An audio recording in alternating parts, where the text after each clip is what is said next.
run this city. And so I am just absolutely honored to be here with you today. First of all, I want to mention the names of the other commissioners that represent you on the Board of Neighborhood Commissioners. And to contact them, all you have to do is call the Department of Neighborhood Empowerment, and you can meet them and talk to them and voice your concerns about your neighborhood councils in your area. My area is South Los Angeles, and I have been on the commission now for about 4 years. Time flies. I didn't realize it had been that long. Representing West LA is Commissioner Eli Lippman. Really great commissioner, very active in the past in his neighborhood council, very active on the commission. If you live in West LA, that is your commissioner.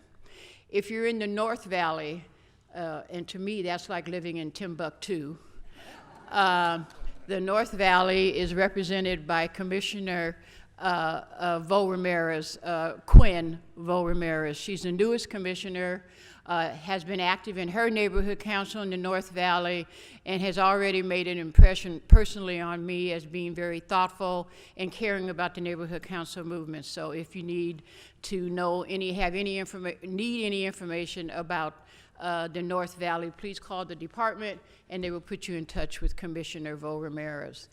In the South Valley, our longest member on the commission is Lynn Shafer. Lynn has been with the neighborhood council movement since the very beginning, and I must say that he's not here today because he broke his shoulder. He always comes to the budget advocate meetings, but he's kind of under the weather and trying to get that shoulder back in shape. And for the downtown area and the Hollywood area, but downtown basically, it's Commissioner Debbie Wiebe. Again, very active. All of these commissioners have been very active in their neighborhood councils, so they don't come from outside. They actually come from within the neighborhood council movement. So she's been very active in her neighborhood council. And last but not least is Ray Regalado, who represents the Harbor area. And is president of, I think he is or has been president of his neighborhood council. He also works with the County Human Relations Commission, which I think is real important when we start talking about conflict resolution. He is an expert in that. So those are the commissioners, and I want you to be able to know them. I'm sorry they're not all here today, but please call the department, get their contact information, and share any concerns you have about your region and about the area you live in. I want to mention also, because I always give a lecture on something, complain about something. I'm really impressed with as I said earlier, with the turnout for the budget advocates. But what I noticed, and I'm hoping that neighborhood councils deal with this issue back in their home areas, and that is outreach and getting participation in your neighborhood councils. There are still thousands and thousands and thousands of people who don't even know that a neighborhood council exists. And it's unbelievable to me after all these years, but it's because we don't do and really concentrate on the type of outreach.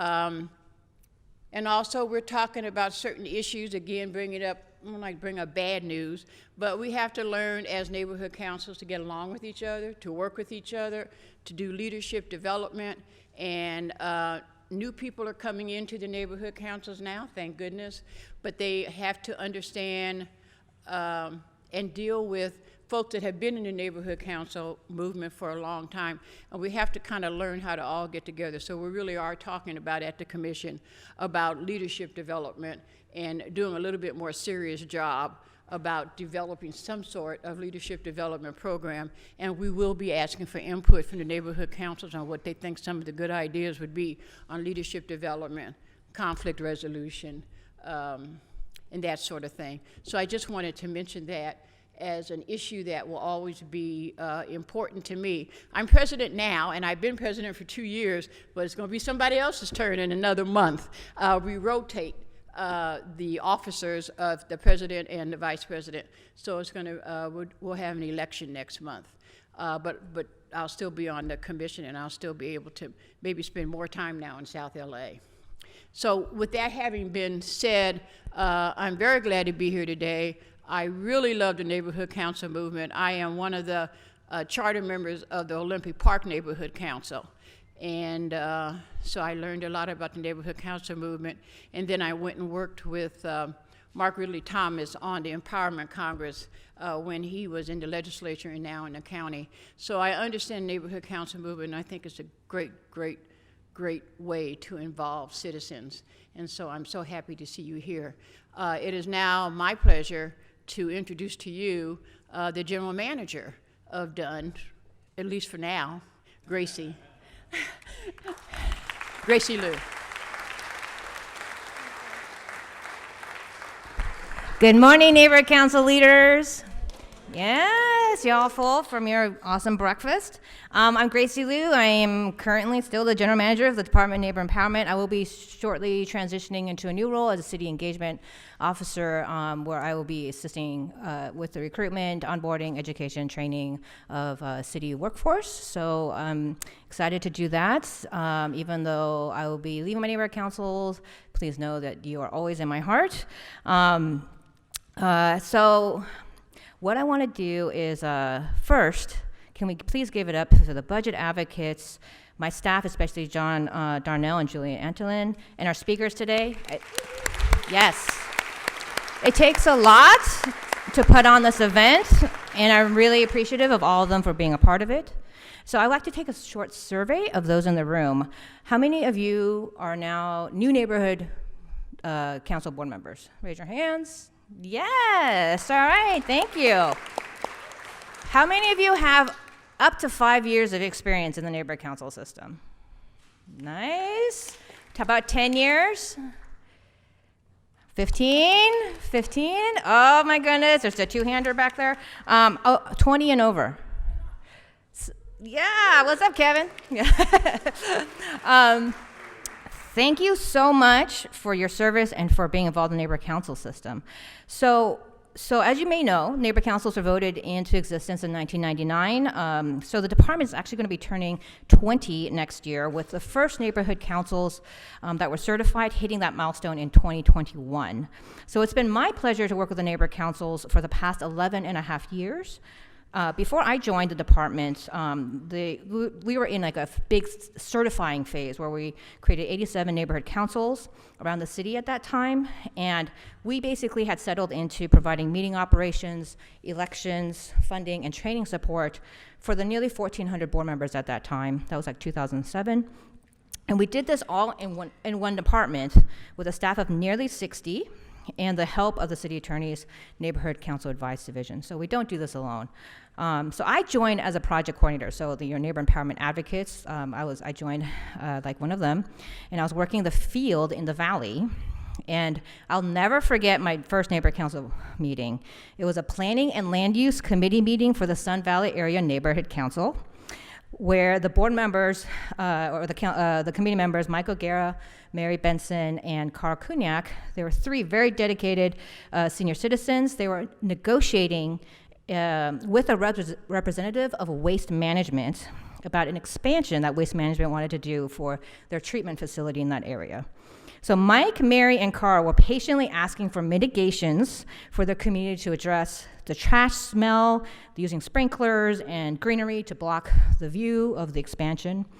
There was an EIR, which I didn't know at the time meant Environmental Impact Report. And it was, I'm not kidding you, it was like this big. And Mike, Mary, and Carl had spent hours reviewing that EIR in order to make these asks. And it was like watching a few Davids and a Davida against like the waste management's Goliath. And you know what? Mike, Mary, and Carl got what they asked for. And their work will continue to impact the area of Sun Valley for years to come. So I've seen this amazing spirit and passion to do better for the community over and over again these many years I've been here. And I was only at the department for a little over a year and a half when we basically hit the dark budget deficit years. So if you guys have been there since in 2009, you'll remember this. Our staff was cut down to 17 people, but we were still expected to continue with providing the same services to neighborhood councils. And the only reason we were able to move on from that was because neighborhood council board members like you stepped forward and said, let us help you with this work. We'll take on the planning and doing the Congress of Neighborhoods and Budget Day for the good of the neighborhood council system. And it's been through people like you in neighborhood councils doing this awesome unpaid work within your communities and citywide that has resulted in the growth of the neighborhood councils these past 11 years that I've been here. The number of councils has grown to 99 with nearly now 1,800 board members. Number of neighborhood council alliances went from 6 to 13. Community impact statements, which were under like 100 when I first joined. Now they're at this past year nearly 700. And the numbers of voters in the NC elections went from 10,000 to 25,000. And then we had that unprecedented turnout for Wilshire Center Koreatown subdivision election last year. I see, yes, go Wilshire Center Koreatown. They had 20,000 people show up to vote for that subdivision election alone. And many more neighborhood council members are moving into commissions for the city in higher elected office, like our wonderful controller, Ron Galprin, that you'll hear from later, and our council member, David Rue. And nearly every city department now works with neighborhood councils regularly. That was not happening in 2007. So these are unbelievable milestones, especially given the small budget of the neighborhood council system. And it's only made possible, again, through the hard work of individual community members like you and the belief in the power of the neighborhood council system. So even though I'm bidding you a fair bye for now, and fondly will remember you, I still am marveling at the impact of the neighborhood councils on local communities. And I want you to think about the impact you want to make in your neighborhood council, because I promise you, no one is ever going to remember the many months you spent arguing about that bylaw amendment change. They will not.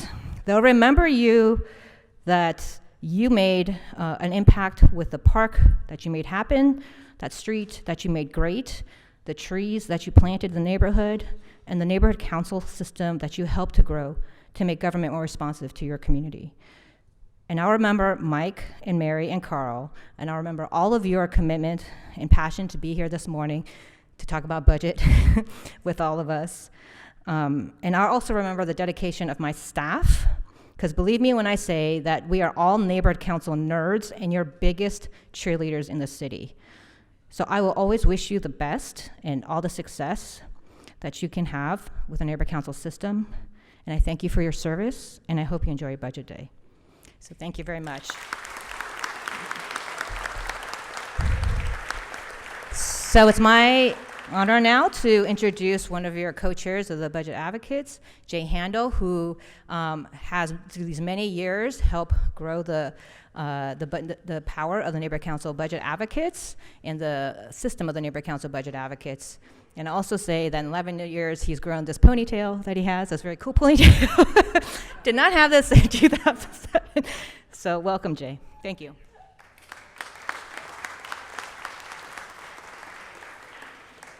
Good morning, everybody.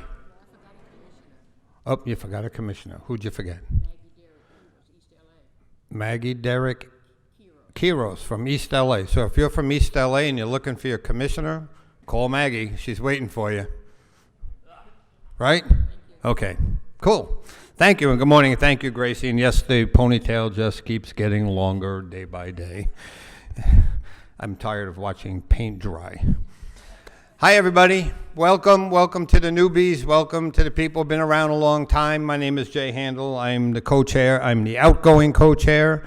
After 7 years of co-chairing and 10 years of budget advocates, it's time to pass that torch to some new people to be on the executive board. So I'm very happy to be here today to give you an update and to talk to especially the new people about what this is all about.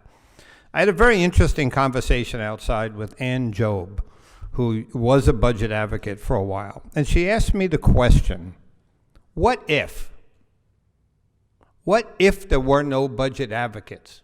How would things be different over the last 10, 12, 14 years?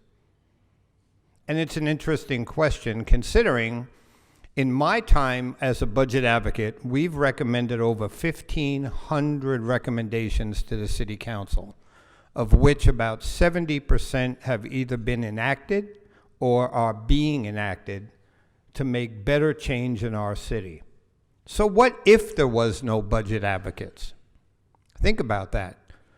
I personally consider budget advocates to be the Citizens Oversight Committee for budget and city services. Now, we talk about budget, and budget sounds boring, right? Well, let's ask this question. How many of you are affected by potholes? Raise your hand. How about broken sidewalks? How about homeless? How about traffic? How about overdensity? I mean, can I go on? Guess what, guys? All of the stuff that affects you has a direct effect through the budget. If you dial 911 and it takes an hour to get a cop to show up, it's because we have 465 square miles and 9,900 total sworn officers.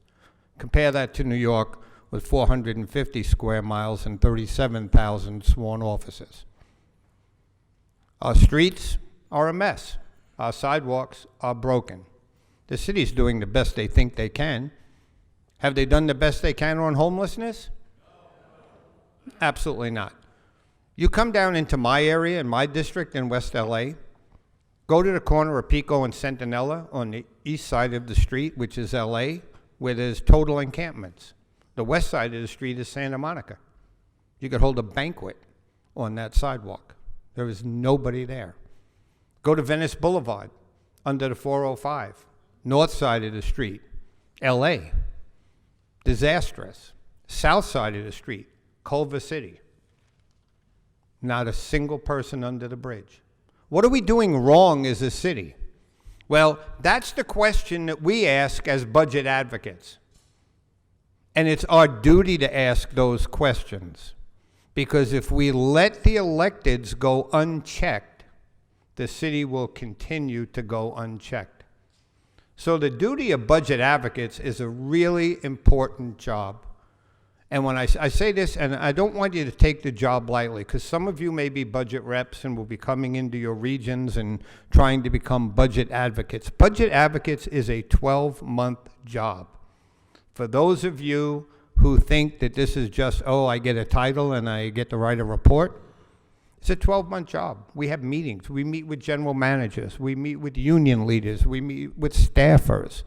You know, we meet with pension people. We meet with everybody to dig into the $10 billion budget to figure out what are they doing and what can we help them, what can we tell them to help them do it better.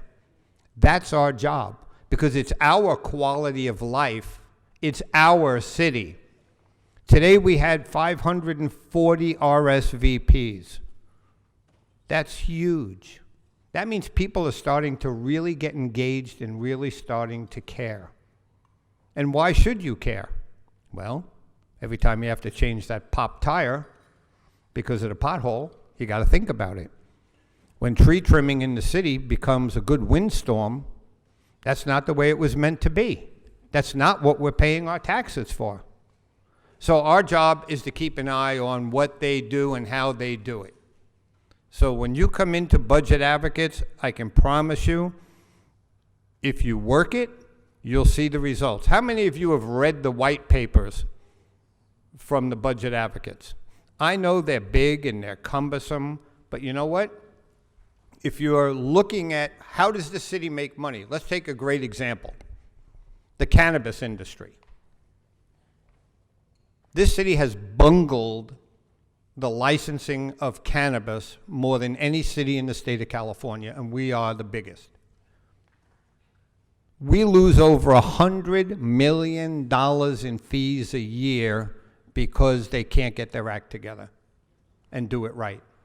Now, in retrospect, on a $10 billion budget, that doesn't sound like a lot, $100 million, but when your structural deficit's $150 million, that's the majority of your structural deficit, isn't it? Well, when you don't have the money in the structural deficit, then you have structural failure, and you have infrastructure issues, which we have, probably to the tune of billions of dollars, and you'll hear that later on. So that's our job. That's our job as budget advocates. It's watchdogs. It's keeping an eye on what the city does, how they do it, and trying to give them at least some direction on how we can do it better. And as I say that, what I want to do, just take a second and ask everybody who is a current budget advocate, just stand up for a minute. Because I think everybody needs to be recognized for the fact that the thousands of hours that these people put in, not hundreds of hours, thousands of hours. Thank you, thank you. When you consider 36 people times thousands of hours times an average city pay scale, that's a lot donated to the city that needs to be recognized. That's pure volunteer time to do the good work that they do. So again, I ask you all, think twice. You don't have to be a budget advocate to be involved. If your time is limited, don't become a budget advocate, but get on a committee. We meet with 36 or 38 department heads. What's your flavor of the day? You know, street services, sanitation, cannabis, whatever. You know, whatever it happens to be, get on that committee and work with them. But if you do become a budget advocate, be dedicated. Do your work on time. And I say this because it's so critical, and it happens every year where people promise to do things and it's going to be done by a date and everybody counts on it, and then everybody else has to pick up the slack because it doesn't get done on time, and it's a trickle-down theory, and we will not fail, but it's not fair. So what I say to you all is, if you're going to become a budget advocate, be really dedicated on that job and know that it's going to take a lot of time out of your week every single week. And if you're going to go on the executive committee, I can promise you your life is over. It takes a lot of time, a lot of time. So on that note, I just want to say thank you to all of you for coming today and being interested, because remember one thing, every voice out there represents what? A vote. And what do these guys hate most? They hate negative votes. So it's really important that our voices count, and we have to accumulate our voices and really get strong, crowdsource it, so that we can make the effect we need to have on our city to have a better city. Thank you.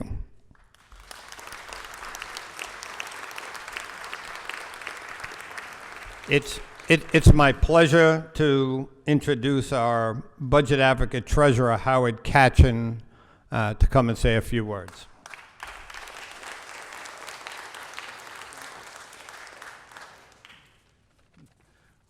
Well, good morning.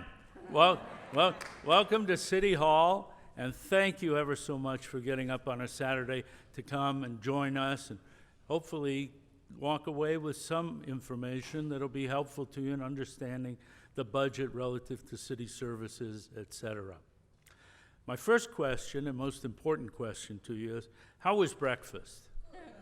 Yeah? Very good. I'm glad you enjoyed it because I paid for it. So, yeah. But I'm here in part to express my thanks on behalf of the budget advocates and gratitude to 14 neighborhood councils who saw fit and determined the importance of the budget advocates to the neighborhood council system, to the city, to the stakeholders, and have taken from their annual budgets and contributed to us. And those are, and I'll read them in order, Eagle Rock, Greater Wilshire, Historic Highland Park, Lake Balboa, Mid-City, North Ridge East, Northwest San Pedro, Olympic Park, Sherman Oaks, Silver Lake, South Robertson, West Adams, West Los Angeles Sawtelle, and Zapata King. Let's give them a big round of applause.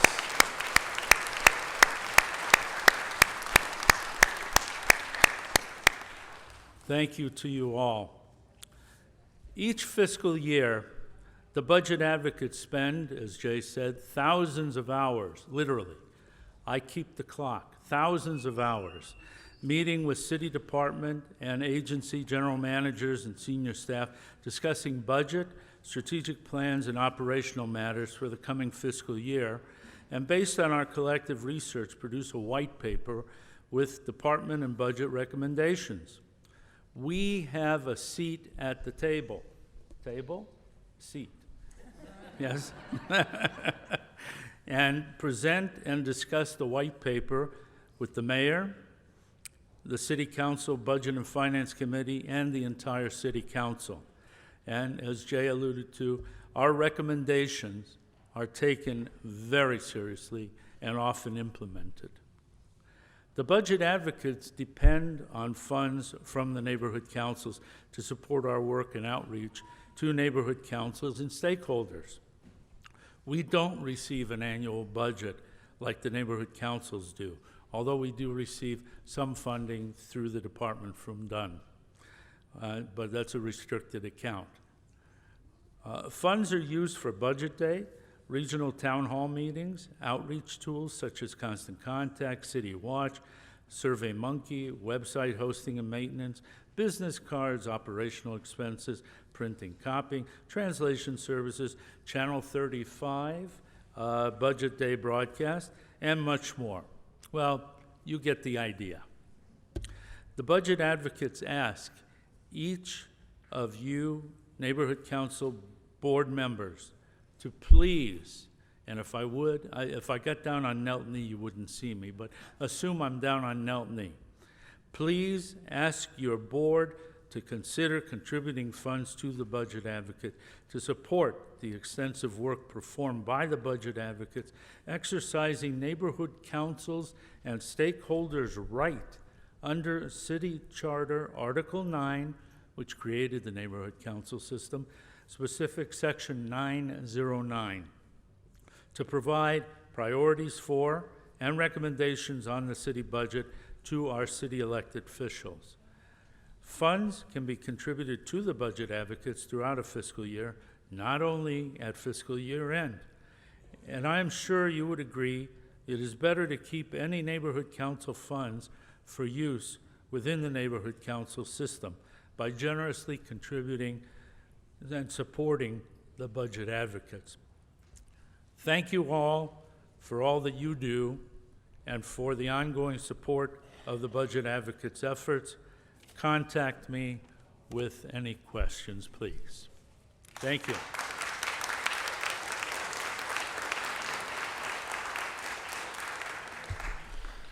Thank you, and I was afraid he was going to have the basket going through for collection, so got to go. Okay.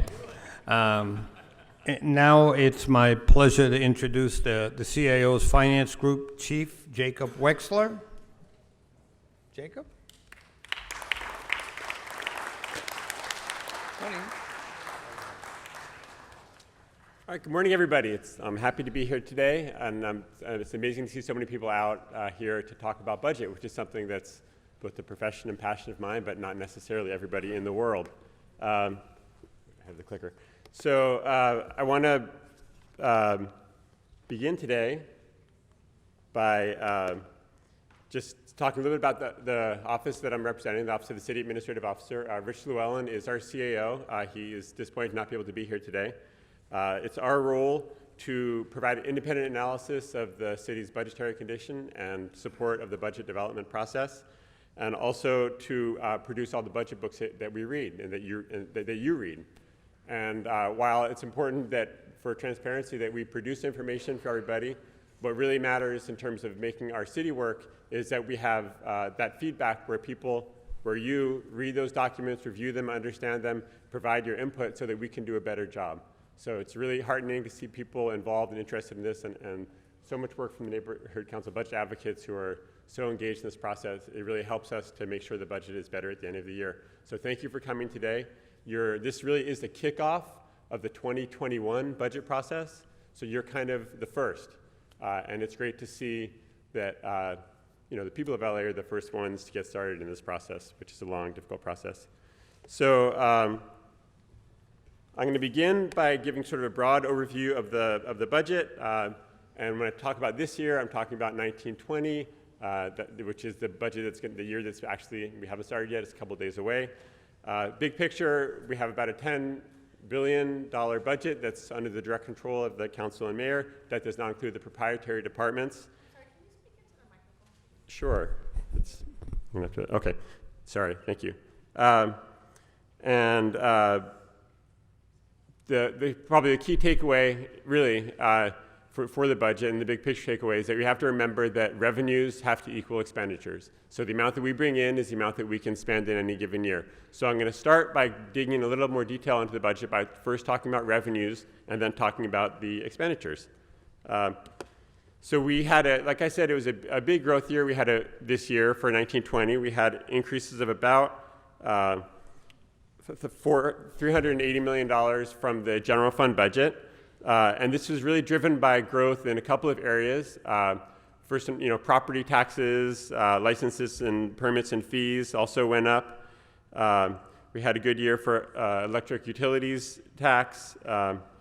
So a lot of signs for a strong economy in the city, which is great. But I also wanted to highlight a couple of other things. First, it's important to understand that many of our tax revenues are impacted by the policies that are set, that you impact. So for example, we have a lot of new revenues coming in 1920 from cannabis receipts.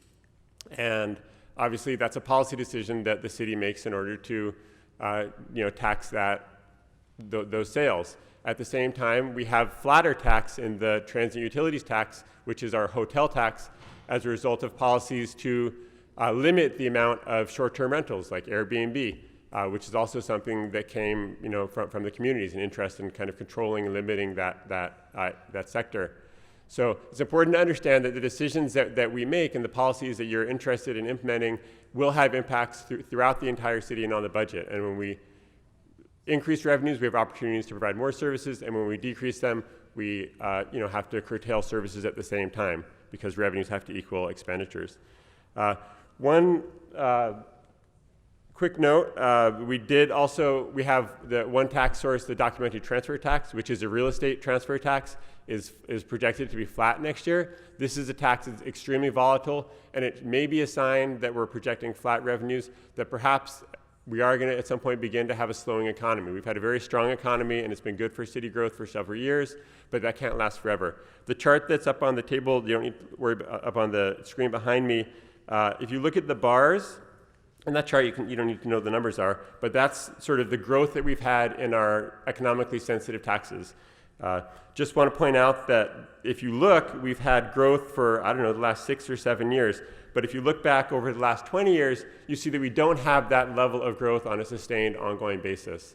At some point, our growth is going to slow down, and we're going to have a hard time. We're going to lose those revenue sources. We may have negative years or slow years, and it could be soon. And when that happens, the city is going to have to contract services as well. So I just want to kind of let you know that, just to remind you how important it is that we have to think about making our services as effective and efficient as possible, because we're not going to have ongoing revenues for forever.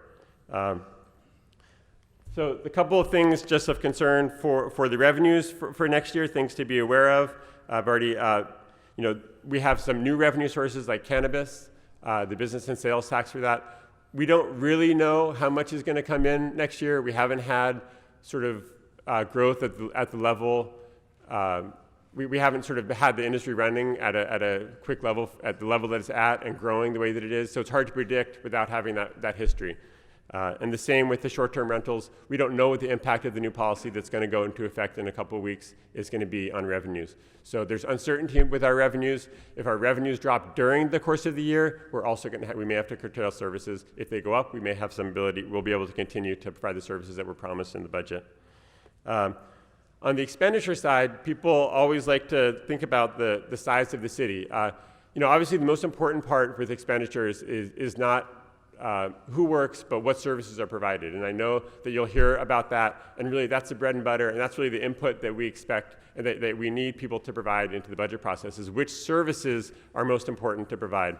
But I'm going to not talk about that because, because I think you'll hear more about that and you know more about that yourselves.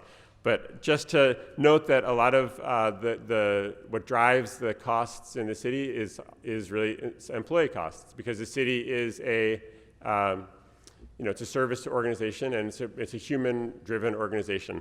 So we have our expenditures from staffing. Our staffing levels are, we have about 34,000 city employees. This is actually 8% lower than it was right before the recession hit. So we still haven't sort of gotten back to that level. But we do need to find ways to do more for less. We need to find ways to be efficient, to find efficiencies, to prioritize services. And we've done that over the last several years since the drops that we had to incur as a result of the recession. There's also always discussion about pension costs. And I know that later on the agenda, Mr. Humphrey will certainly want to bring up that issue.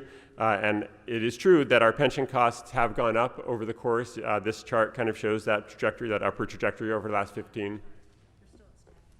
Thank you. It looks so similar, but this one goes up, that one goes down. So thank you.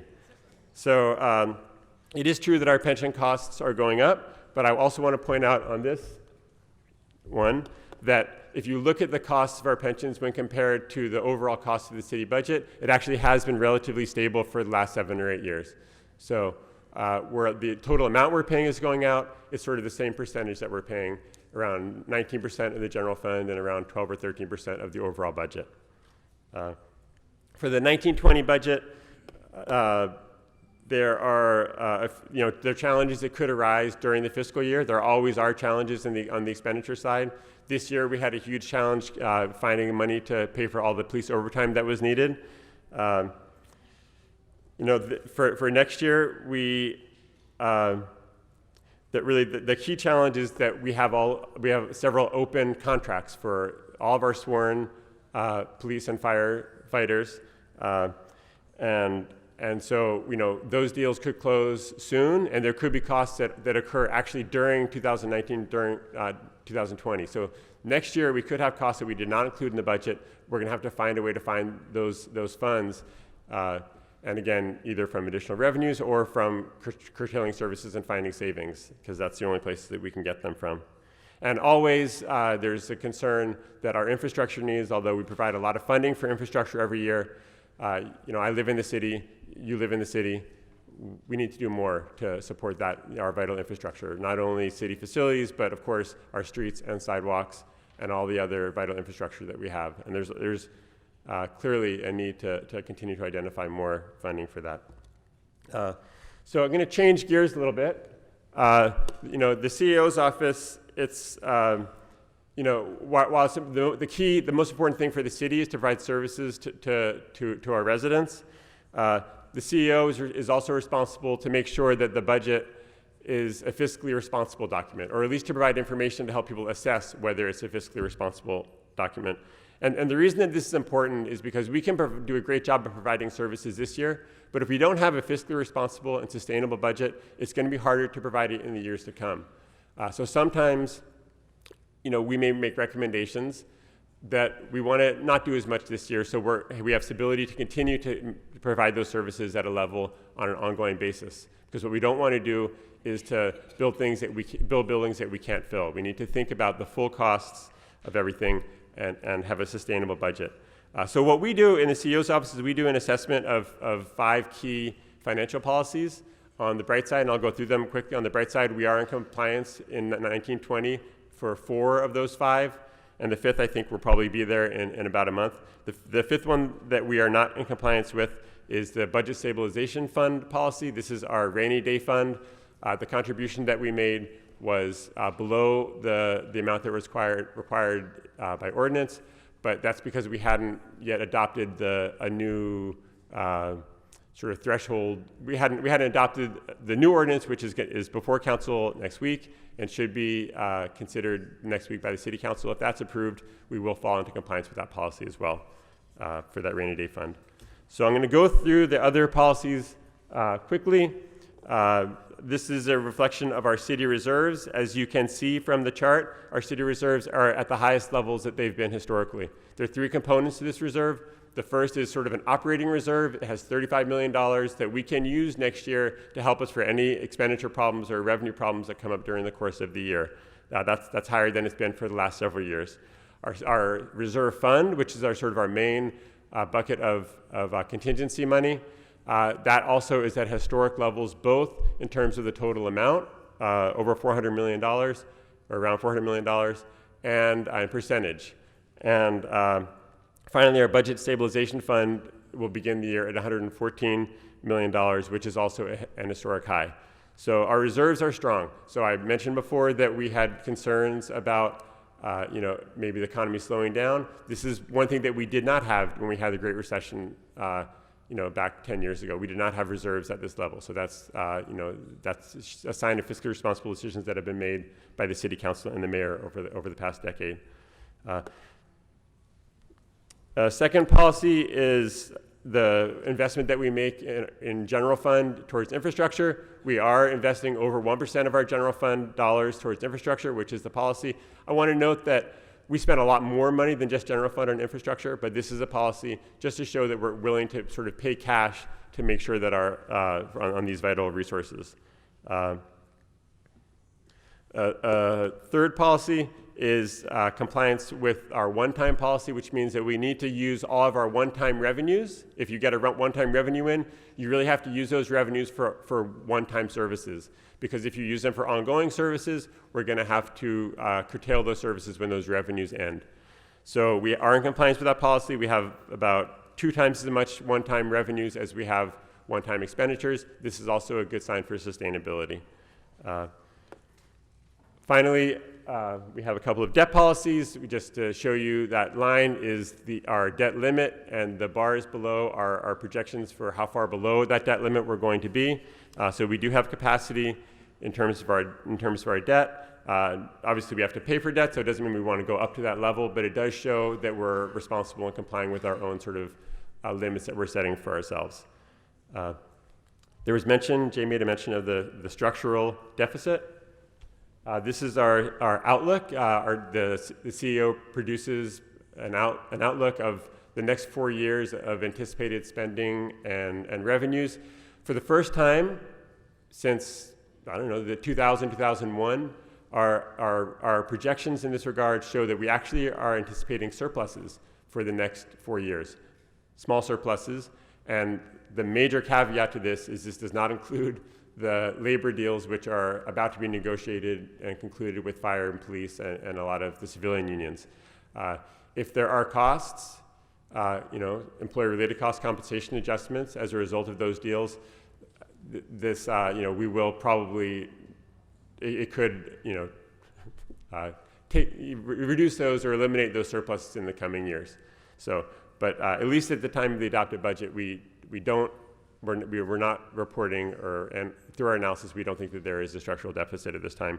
And nobody could have stood before you and said that during the lifetime since neighbor councils have been established. So it's a good budget year. I want to shift gears one last time before I wrap up. Kind of the most important part of this, and the reason that you're here, is so that you can make an impact on how the budget looks, and you can make sure that the decisions are made that are going to affect your neighborhoods in a positive way. So this is the sort of a broad overview of the budget process. I think that the mayor's office, Deanna Mangey, is going to talk about this also, but I just want to kind of give you let you know where the budget is at different points during the year. The first part of the budget is the mayor providing instruction to the departments as to what his priorities are for the budget. He'll do that this summer Departments will then take the fall to develop their budget proposals, which they will submit around Thanksgiving time, so it will be in there. And I should say that these are not fully siloed approaches. It's going to flow back and forth between the mayor and the council and the departments and the CEO throughout the entire process. But this is sort of the path of the budget. Then from November until around April, the mayor's office is responsible for taking those proposals and converting them into a proposed budget.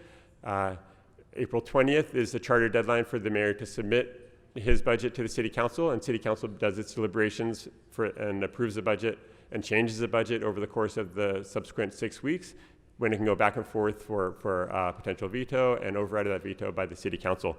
So till Thanksgiving, talk to the departments. From November to April, talk to the mayor. From April to the end of May, talk to the city council. Talk to anybody you want to, anytime, anywhere, but that's where the budget is going to reside at those times. This is our, well, that's a blank page behind me. Just again, want to thank you very much for coming today and giving me the opportunity to speak, and I hope you have a wonderful budget day and provide us with a lot of input over the course of the next year. Thank you.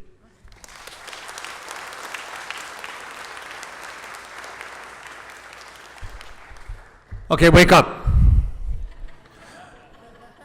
So for those of you who don't think it's critically important to be on top of the budget, I promise you if you guys do a good job next year, you'll have lights and air conditioning. We'll have enough money to pay for it if you do it right. Okay. It's now my pleasure to bring the Mayor's Budget Director, Deanna Mangey, to come and tell us about the Mayor's budget process. Thank you, Deanna. Thank you for coming.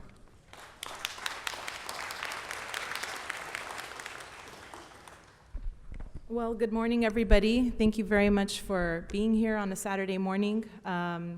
I've been with the City of LA for close to 15 years and have been doing budget, and I'm still learning about the budget. So thanks for coming this morning. I wanted to focus a little bit about what our internal process looks like, and then also provide some highlights as to what our 1920 budget focused on. And that's really, really tiny print. So we're gonna make sure that these slides are available online, and we're also gonna make copies available as well, so I apologize for the tiny print. But essentially, what we want to communicate with that slide is that it really takes months to put a budget together. And although we just finished the 1920 budget process, we're already starting to work on the 2021 budget process. We've already started planning that. The budget is a cycle. It's a year-round process. And although the mayor releases his budget in April, and then the council reviews the budget, makes changes to the budget, and then we adopt it, there are so many individuals that are involved in the budget formulation and the budget development process. Probably one of what we're currently working on as part of where the time period that we're in right now, August, September, is really putting together the mayor's policy letter, which focuses on, helps guide departments and identifies what the mayor's priorities are for the 2021 fiscal year. During this time, the mayor meets with budget advocates to get feedback on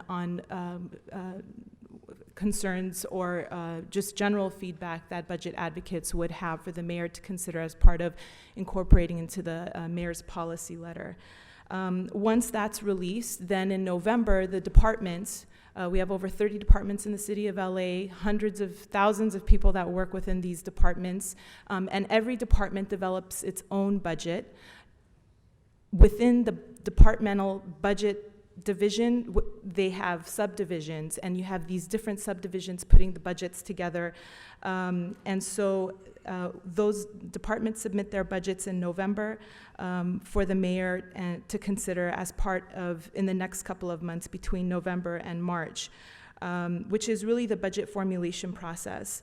We work closely with the CAO's office. My colleague that spoke just before us, Jacob Wexler, he works for the CAO, and the CAO's office really makes sure that as we, the mayor's office, are making decisions on a variety of issues, they make sure, they keep us on check. They make sure that every penny is accounted for. They make sure that we are in compliance with our financial policies. Until we then, our charter mandated to release the budget on April 20th. Then the budget adoption process begins. It's a legislative process where the council then reviews the process, spearheaded by the Budget and Finance Committee, which consists of 5 members. And they have weeks of hearings, and that's another piece that in which the budget advocates participate in as well. They have the white paper. The budget advocates have already released their white paper at this point. That's considered by the Budget and Finance Committee along with the overall budget itself. So our budget is $10.7 billion, and the majority of which is made up by general fund money. General fund revenues are unrestricted revenues that are budgeted for any general city purpose. And then we also have about 38% of our budget, approximately $4 billion of special funds. Special funds are restricted funds. They are from a specific source, and they have a particular, they have to be spent in accordance with a particular purpose. So an example of that is the Los Angeles Convention Center. It's a city-owned facility. It generates city funds. However, the revenues generated from that building have to go back into the convention center building. We can't take that money and use it to pave streets, for example, or to pay for LAPD type purposes. Another example is in 2016, voters passed Measure M, which is a half-cent sales tax, the purpose of which was to really help with traffic flow congestion, reduce bottlenecks, so that funding could only be spent for that purpose. We can't take that money and spend it for purchasing fire trucks, for example. Fiscal resilience. So we had a good year. Our 1920 budget, we ended in a good place. We have the highest reserve as a percentage that we've ever had in over 20 years. There are multiple layers of what makes up our reserve. We have our emergency and contingency reserve, which is really set aside for emergency purposes and unanticipated expenditures. We also, that red piece, that red is our budget, reflects our budget stabilization fund, which is kind of our rainy day fund. What it does is it forces us in good years to set aside money so that if we are doing well with our revenues, we are forced to set aside that money and not spend it. And yet, during years where there may be more difficult, then we would be able to utilize that money as, to help us with our budget. And then we also have the contingency, mid-year adjustments, set aside money in our UB. It's that little green sliver that we use to help us with our budget during the year. So I guess the biggest takeaway from this slide would be, how is the city doing things differently than it did 10 years ago? 10 years ago, when we were undergoing a recession, our reserve was only 23% of our overall budget. And we, as a result of that, had to make a lot of service reductions. And in anticipation and preparation for that next storm, the city's really taken action to help build its reserves. So over the last 10 years, we've more than doubled what our reserves look like. So I wanted to take a little bit of time to focus on some budget highlights and what the 1920 budget really focuses in on. Of course, homelessness. We have over $457 million worth of our budget that is dedicated towards homelessness.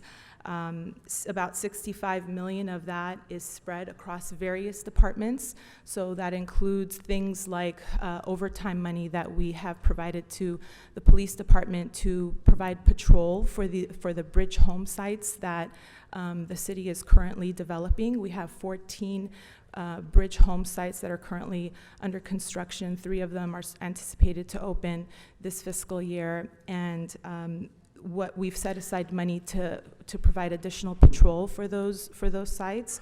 We also have set aside money for, as part of that 65 million, that includes money set aside for Clean Streets program. Or another example is funding that we've provided to the Department on Disability for our syringe exchange program. We've also had a long relationship with LAHSA, Los Angeles Homeless Services Authority. $35 million of our general fund money goes to LAHSA, and they provide day-to-day services to homeless individuals within the city. We also recently voters passed Prop HHH, and this fiscal year we anticipate spending $281 million towards 27 new permanent housing projects, which includes over 2,000 housing units. And another piece to highlight from the homelessness budget includes the HEAP funding that we received from the state, Homeless Emergency Aid Program funding. In October of 2018, the city of Los Angeles was awarded $85 million in HEAP funds. We anticipate spending about $36 million of that during this fiscal year to really assist with bridge home construction costs and additional temporary housing beds. Of course, after homelessness, public safety will always remain one of the highest priorities of the general fund, with close to 50% of our funding going towards public safety. $1.7 billion of our $6 billion budget is dedicated to police. That includes $52 million in overtime.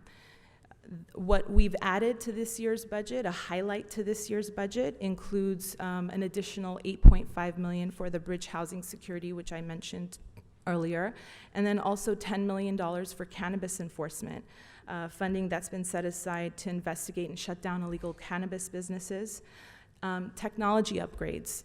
You would be surprised, but our public safety departments are really behind in their technology, and it's really remnants of the decisions that the city has had to make as a result of the recession, as a result of prioritizing and trying to figure out how we're going to manage fiscally. But what the city is committed to doing is really investing and bringing back police department up to speed on its technology. $14 million is a lot of money, but believe it or not, it's nowhere close to what they actually need with regards to just investment in basic things like computers and making sure our printers work and making sure that we have a records database system that functions well.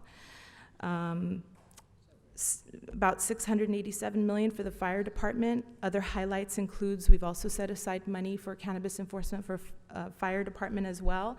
And then 2 programs that recently that the city has implemented is the Advanced Provider Response Unit Fast Response Vehicle Program.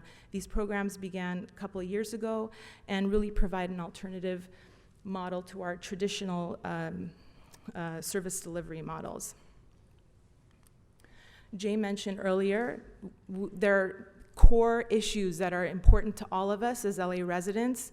That also includes infrastructure and our streets. So we've dedicated over $200 million for just dedicated street improvements. And actually these numbers have increased as a result of the deliberation process that we went through when Council considered the budget. But over $150 million just for the pavement preservation program. That's the program that we have to address our good streets, the streets that we've graded as A and B, where we have potholes and it just takes a slurry to fix it. But we also have a lot of streets that we can't fix with just through the pavement preservation program that are really damaged streets down to its core. And one new component to the budget is our failed streets reconstruction program to really tackle this on. These streets are graded as D and F and really they're more expensive and the city just hasn't had the funds to address these, but this is a new program that the city has implemented. Other highlights, we've included funding for alleys, cool pavement as well. $42 million for sidewalk improvements. We've all had sidewalks. We have sidewalks on our streets that have bumps and cracks, and so this is just the annual investment that we're making into our sidewalks. Next fiscal year, for 2021, our issues, homelessness, public safety, infrastructure, these are big issues. These will continue to be the city's priorities. It will continue to be the mayor's priorities. What are our challenges? Well, we've been hearing a lot about potential recession and what that's going to look like. So we're always concerned about our revenues and our revenues declining. So that's something that we approach with hesitance as we develop our budget process. Of course, and Jacob mentioned additional funding for compensation adjustments. And there was a lot of discussion, if you had an opportunity to listen in on council hearings, a lot of discussion about restoring services back to pre-recession levels. These are challenges that we'll constantly have to tackle as part of the budget process. But just to end it here, just to conclude, our number one focus, the mayor's focus, will always be building fiscal resilience, and that's something that our budget will be focusing in on, and it's a goal for the mayor. So thank you very much.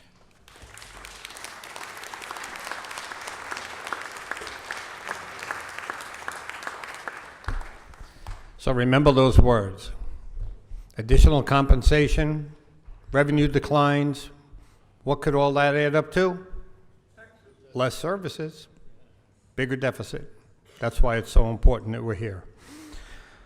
It's now my pleasure to introduce to you the councilman from the 5th District, which is Westwood and, on my side anyway, and on the Budget Committee, he's a very important member of the Budget Committee for the City Council, Los Angeles City Councilman Paul Koretz. Paul.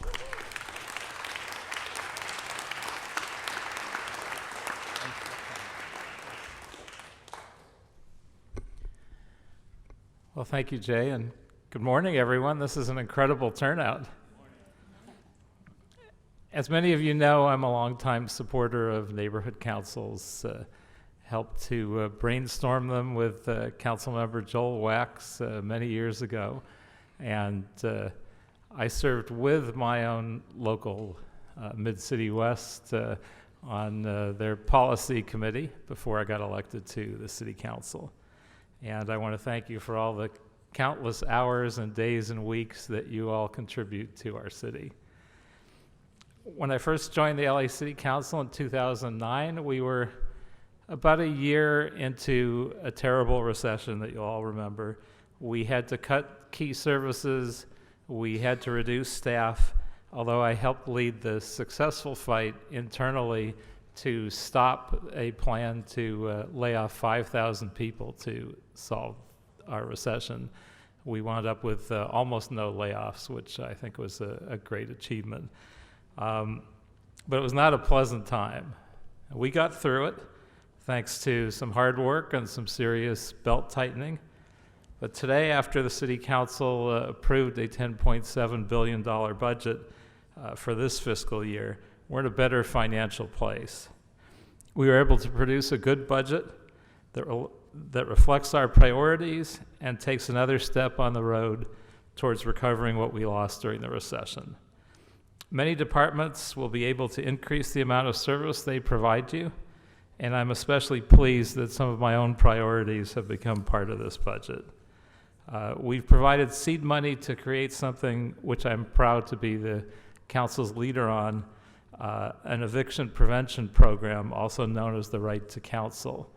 I started thinking about this when I saw the homeless count from the previous year. It went down 4%, so some people were encouraged. But I looked at the fact that we reduced chronic homelessness by about 20% that year, and we reduced veteran homelessness by almost 20% as well, and yet we only went down 4%. So I looked at that and said, this is not sustainable. We are creating too many new homeless at such a rapid rate that we will never get out of this. And then this year happened, and I think it hit everybody like a ton of bricks. We all realized that as much as we're doing, and we took thousands and thousands of people off the street, we're getting more each and every year. And so the right to counsel will help provide legal counsel to folks that are facing unjustified evictions. But if you don't have an attorney, you probably get kicked out of your home whether it's justified or not. So we will provide some funding for some legal representation for folks facing unjustified evictions and who are lower income. We will also, at the same time, do some things that will be beneficial to tenants and landlords, like some mediation and possibly some funding for folks that are temporarily down on their luck. And so to avoid an eviction, we may be able to pay their rent for a month or two. So instead of paying $500,000 to create a unit for them to live in and many thousands for services, we might be able to just keep them from becoming homeless. I was hoping we would fund this a little more robustly because this really is a huge part of the problem, and we previously didn't fund anything to do prevention. The mayor put in $1 million into his budget. The budget committee added $2 million more, so it's at least a toe in the water. But I think this program needs at least $10 million to really supply the support to turn off the spigot of new homelessness. And I'm hoping mid-year that we'll see enough success that we'll be able to push to add that. Also, we funded the launch of an climate emergency mobilization office, which will help us implement the mayor's resiliency and Green New Deal goals and generally approach climate change like the existential emergency that it really is. And I believe that if the city of Los Angeles doesn't provide some leadership, because we're possibly the most watched city in the country, if not the world, if we provide the leadership and we can engage in best practices, I think a lot of the country and beyond will follow. Clearly, the leadership on this issue is not coming from the federal government.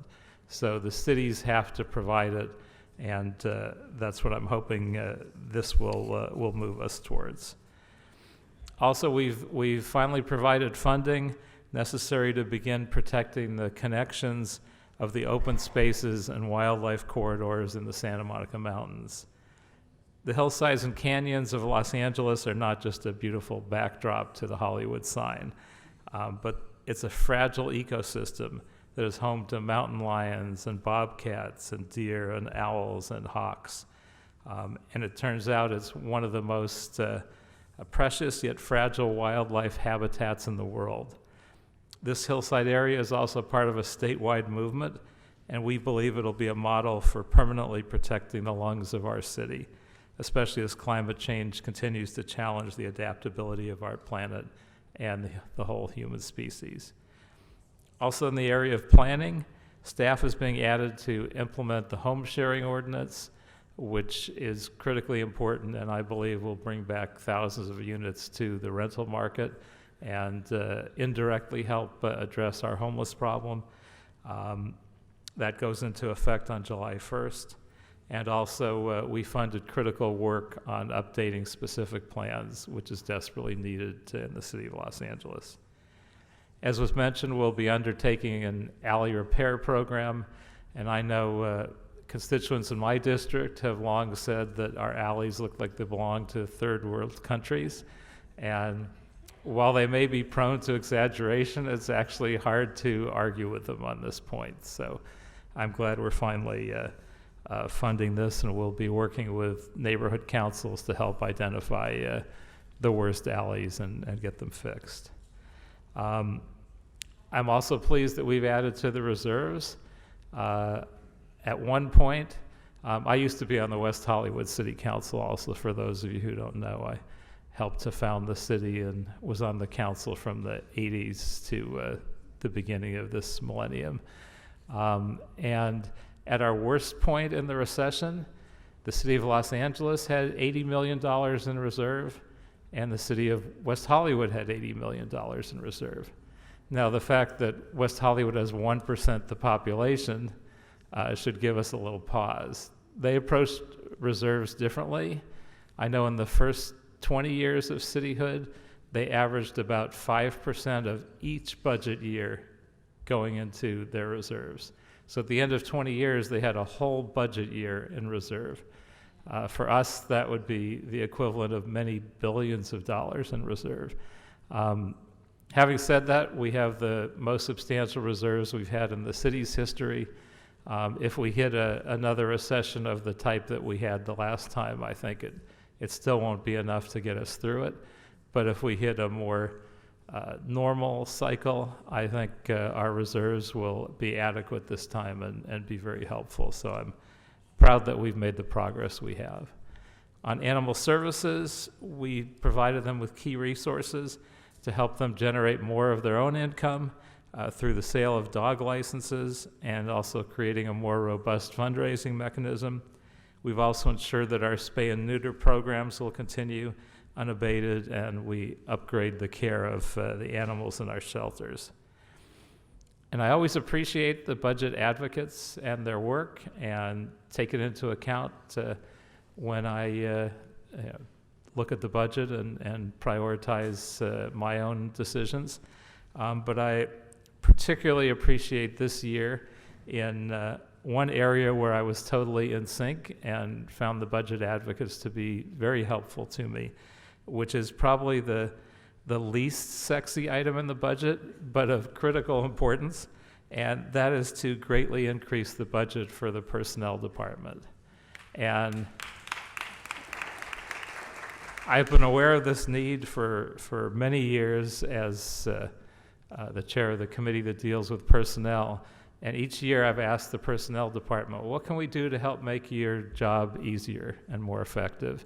And they might say, well, give us this one position here, or do this one thing there. And we've made some slow progress, and I'm proud of that. But this time I said, all right, the personnel department is sometimes the bottleneck that slows the efficiency of the whole city. So we sometimes do recruitments that go so slowly that by the time we make the offers, people have taken other jobs, and we have to go through it another time. And that couldn't be less effective. So money spent to staff up the personnel department is money well spent that saves us money, gets people hired efficiently and quickly. And so I said, all right, I'm not going to let you get by with this year. Tell me everything you need in every aspect of what you do to actually function efficiently and get hiring done expeditiously. And I pushed them, and they gave me a list. And budget advocates made the same observations, which helps, because if it's just me, it's not always taken as seriously as if members of our stakeholder groups also recognize the need for something that's not always that apparent. And so we actually passed most of those positions. And I think as a result, you'll see hiring happen more expeditiously, and you'll see the city able to staff up in key positions that we put through the budget, but would probably otherwise never actually happen because our process is too slow. So I thank the budget advocates for that, and that may be the most significant thing that you helped make happen this year. Also, there were increases in information technology relating to personnel. That's very critical. Relating to other areas, it's very critical. As mentioned, LAPD in particular, I've heard that officers on the streets may waste as much as an hour a day because their computers don't work properly and take too long to boot up.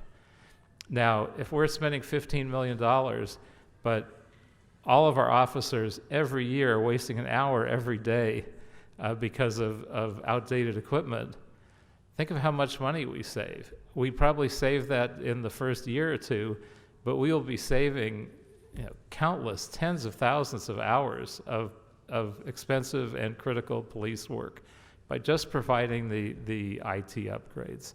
So I'm proud that we began to do that as well.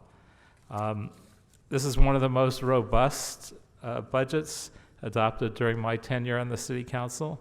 I hope you'll agree that it includes the resources and exhibits values that will help shape our future and make the city a better place for everyone in the coming years. And that would have been the last thing I was going to say, but I have you as a captive audience, and you're advocates, and you represent folks all over the city, so I got to take 2 minutes and ask you for a favor. There are two terrible bills in the state legislature, both authored by the same guy, who I used to be friendlier with till he authored this terrible legislation, and now we're not such good buddies anymore. Senator Scott Wiener from San Francisco. So you're probably more aware of the first bill and maybe a couple bills that have followed, but SB 50 is the worst.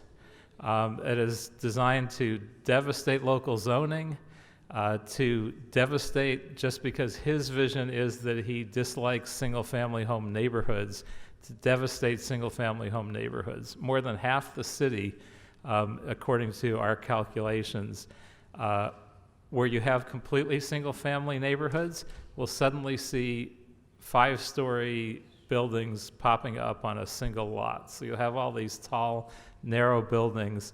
One of the strangest zoning plans I've ever heard.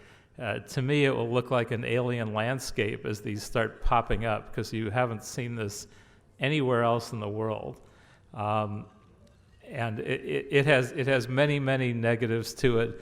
Hopefully, many of you already are aware, but if your neighborhood council and homeowners groups that you may be involved with have not already let all of your local legislators know, I would certainly ask you to do that. You don't need to contact the City Council because we've already opposed SB 50 13-0, which tells you, I mean, there are varying degrees of pro-development among council members, but we all recognize how bad this bill is. It is being held temporarily. It'll be heard again in January. Don't assume that just because it was killed this year, it doesn't stay dead. And we need to let all our legislators know now that we oppose that, and similar bills that have popped up like SB 330 that will do largely the same thing, a little bit different. They're all in the same direction, so they're throwing these bills out there enough that they're hoping one of them sneaks by and gets passed. So please keep on it. The other terrible bill, which I don't think is as well known, is SB 58. And this is a little different. It has nothing to do with zoning, but it would allow a number of cities in California to raise their last call for alcohol to 4 a.m. Now, as you might imagine intuitively, this should cause more DUIs, more alcohol-related injuries, and more alcohol-related deaths. The supporters have convinced the legislature that it actually will make things safer, that people will drink slower and sober up between 2 and 4 a.m. Now, it's really amazing that people have been convinced of this. And in the last time this was put forward, it got through the legislature, it got to Jerry Brown's desk, and he basically said, this is ridiculous. Nothing good happens between midnight and 2, and we're looking at adding 2 more hours of mayhem. And of course, he vetoed it. Now, Gavin Newsom, as much as I like him, comes from the alcohol and wine industry, owns multiple businesses. Even though they're in a blind trust, I expect him 100% to sign this legislation. So we have to beat it in the legislature. And the word is there are no studies that show that this is a danger. It's absolutely ridiculous. Just one study done by Jonathan Fielding, Dr. Fielding, who was our county health director, looked at countries around the world the last 40 years and found that in virtually every case, drunk driving, deaths, and injuries went way up. And so the idea that this hasn't been studied, it'll actually make things more safe, that's the opinion of the legislature. So it got through the state Senate, and the LA delegation had no votes, not a single one. So usually in the legislature, it's almost a waste of time to lobby your LA delegates because they always vote well. In this case, everybody starts from a position of believing that a 4 a.m. Last call will be something that will make things safer and bring in more revenue. The studies of revenue actually show that the costs of law enforcement and emergency services will be multipliers of what we take in revenue. So not only will the cities lose money because there's no funding for anything that we will need, we'll have people dying and getting injured. So I would ask you to contact all of your state assembly members because they're the ones that are going to make the decision. Right now, everyone thinks it's great, and nobody's really contacting them. So this group here could make a massive difference if you get involved in it. So if you could do that before this comes to them, it will be of critical importance. And I would greatly appreciate it. You also need to contact your council members on this one because we haven't had a vote on this yet. There are no council members publicly in support, and yet LA is one of the pilot cities because Wiener decided he would either take the city council's support or the mayor's support in every city. And Mayor Garcetti and the mayor of San Francisco both have said positive things about this legislation. So several of my colleagues have come out in opposition. More of them, I believe, will with your support. And if they hear from you, I believe we'll be able to bring this to a vote. And the city of Los Angeles opposing this legislation would be absolutely critical. I also have to tell you, the other pilot cities are West Hollywood and Long Beach. West Hollywood in particular would be quite disastrous because even if we don't pass it in LA, which we'd have the option, that would just mean at 2 a.m., drunk people from all over LA will be driving to West Hollywood. And by the way, my district virtually surrounds West Hollywood, so you're all going through my district drunk. And then at 4 a.m., they'll be driving back home. And West Hollywood is a very narrow strip. So West Hollywood residents will be exposed for 15 seconds as someone drives to the bar and 15 seconds as they drive out. And then for 10 minutes, they'll be in my district heading back. So LA may ultimately have to pass it as a defensive mechanism to respond to what they call the splash zone of people driving from the bars. They say also, well, there's Uber and Lyft now, so it's no problem. But I can tell you, having been a West Hollywood City Council member, at 2 a.m., it was like piranha. Taxis would descend on every bar. So the people that didn't drive, they took taxis. Now they take taxis, Ubers, and Lyfts. It's the same people. If you want to get there without driving, you don't. But plenty of people still do. And drunk driving has not gone down. We lose thousands of people every year. We lose millions and millions and millions of dollars. So thank you for your support on these two items. Thank you for your help with the budget.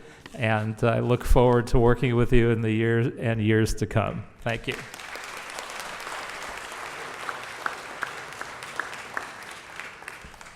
Bad news, Paul. I'll be driving from West Hollywood back through 5 to 11 at 4 in the morning so I can have my drink at 3:30. That's probably not a good thing. Before I bring up my next speaker, I feel a little remiss, and I just want to say that none of this could have happened, and all the work that the budget advocates do could not happen without the support of the department. So as I'm about ready to sunset out from this job, I just want to say to Gracie, to John, to Julian, to everybody, from the department that has worked with us continually. Thank you. Keep up the support of the budget advocates because they do good work. We may not always agree, but we'll always agree to disagree and make things work for our city. So thank you. It's now my pleasure to bring up the gentleman that caused me to come back to this job many years ago, because he was actually the budget advocate in the seat that I came back to. He then went on to become the chair of CORE, the Committee on Revenue Enhancement, and asked me if I would come back to budget advocates those days. And today he is and continues to be our Los Angeles City Controller, Ron Galperin. Ron. Your fault. Oh, my fault.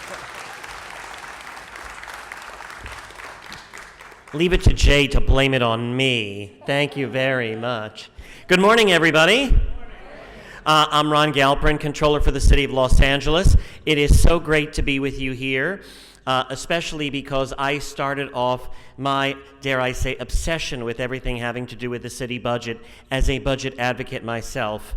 I was on my neighborhood council, one thing led to another, and I found myself becoming a budget advocate. Then, as you mentioned, chairing the Commission on Revenue Efficiency, but also another commission that I was involved with as well, which was the then named Quality and Productivity Commission, and learning all about how the city operates, where our money comes from, where it goes. And that obsession and that fascination continues for me to this very day. And I'm very lucky to do a job that I absolutely love each and every single day, in that it's not just sort of the numbers that I find interesting, but it's really in the budget that we lay out our priorities. It's really in looking at the finances of the city that we are able to deliver the best kind of services that people have a right to expect in our city. My own odyssey for this actually began many years ago when I got a letter from my then council member who was explaining why my street was not going to be repaved anytime soon. And it was a beautifully written letter, and it explained that it could take actually decades, because at the time we were budgeted for only about 175 miles of repaving, and about 175 miles a year plus a little extra for transit corridors, and we have something like 6,500 miles of streets. And so the message was, this could take a long time, thank you for your patience. And I wasn't feeling very patient, and so I wanted to know where the money came from and where it was going.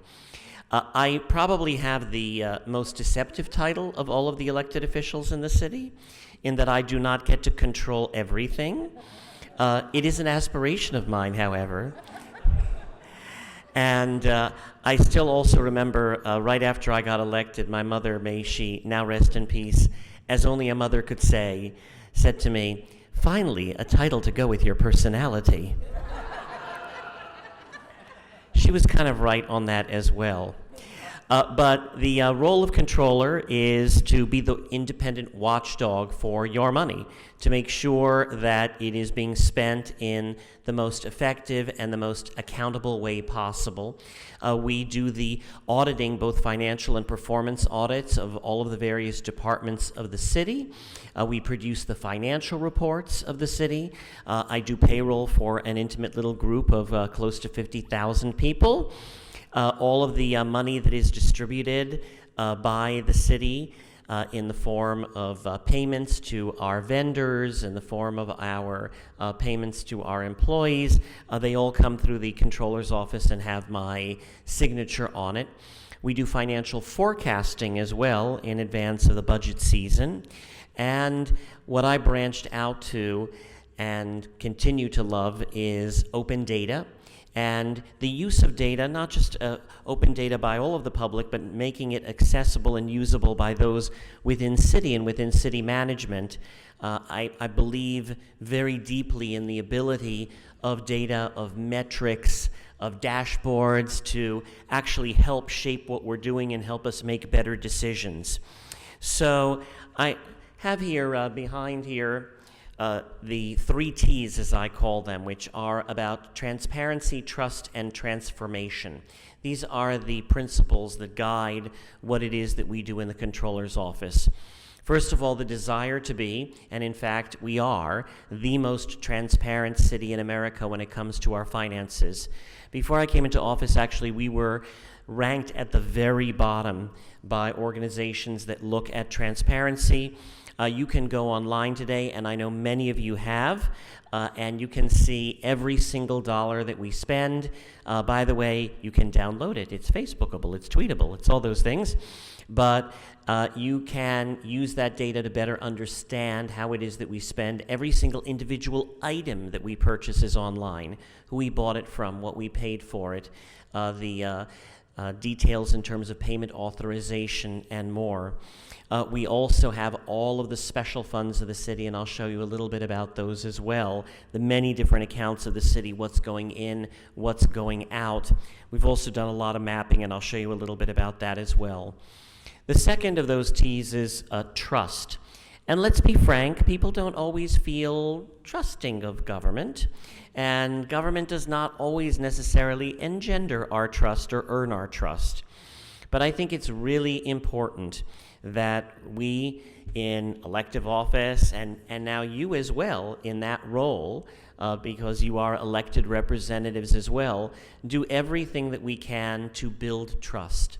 Because when you don't have that trust, you have very low voter turnout, you have people who are disengaged, and if our democracy is going to flourish, and if we are going to have an engaged electorate, it's absolutely vital that we do the things necessary to earn the trust of the people, and that's something that you have an important role in doing.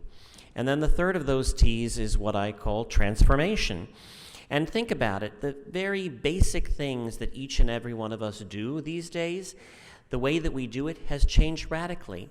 Think of the way that you get from point A to point B. I mean, the power that exists in our smartphones to buy everything with just a little press of a button on our way to work, our Starbucks, or the way that we hail a vehicle. All has changed, and it's changing even more radically every single day. And we in government, if we do not keep up and in fact stay ahead, then we are going to fall behind terribly in providing the services that people so very much need in our city.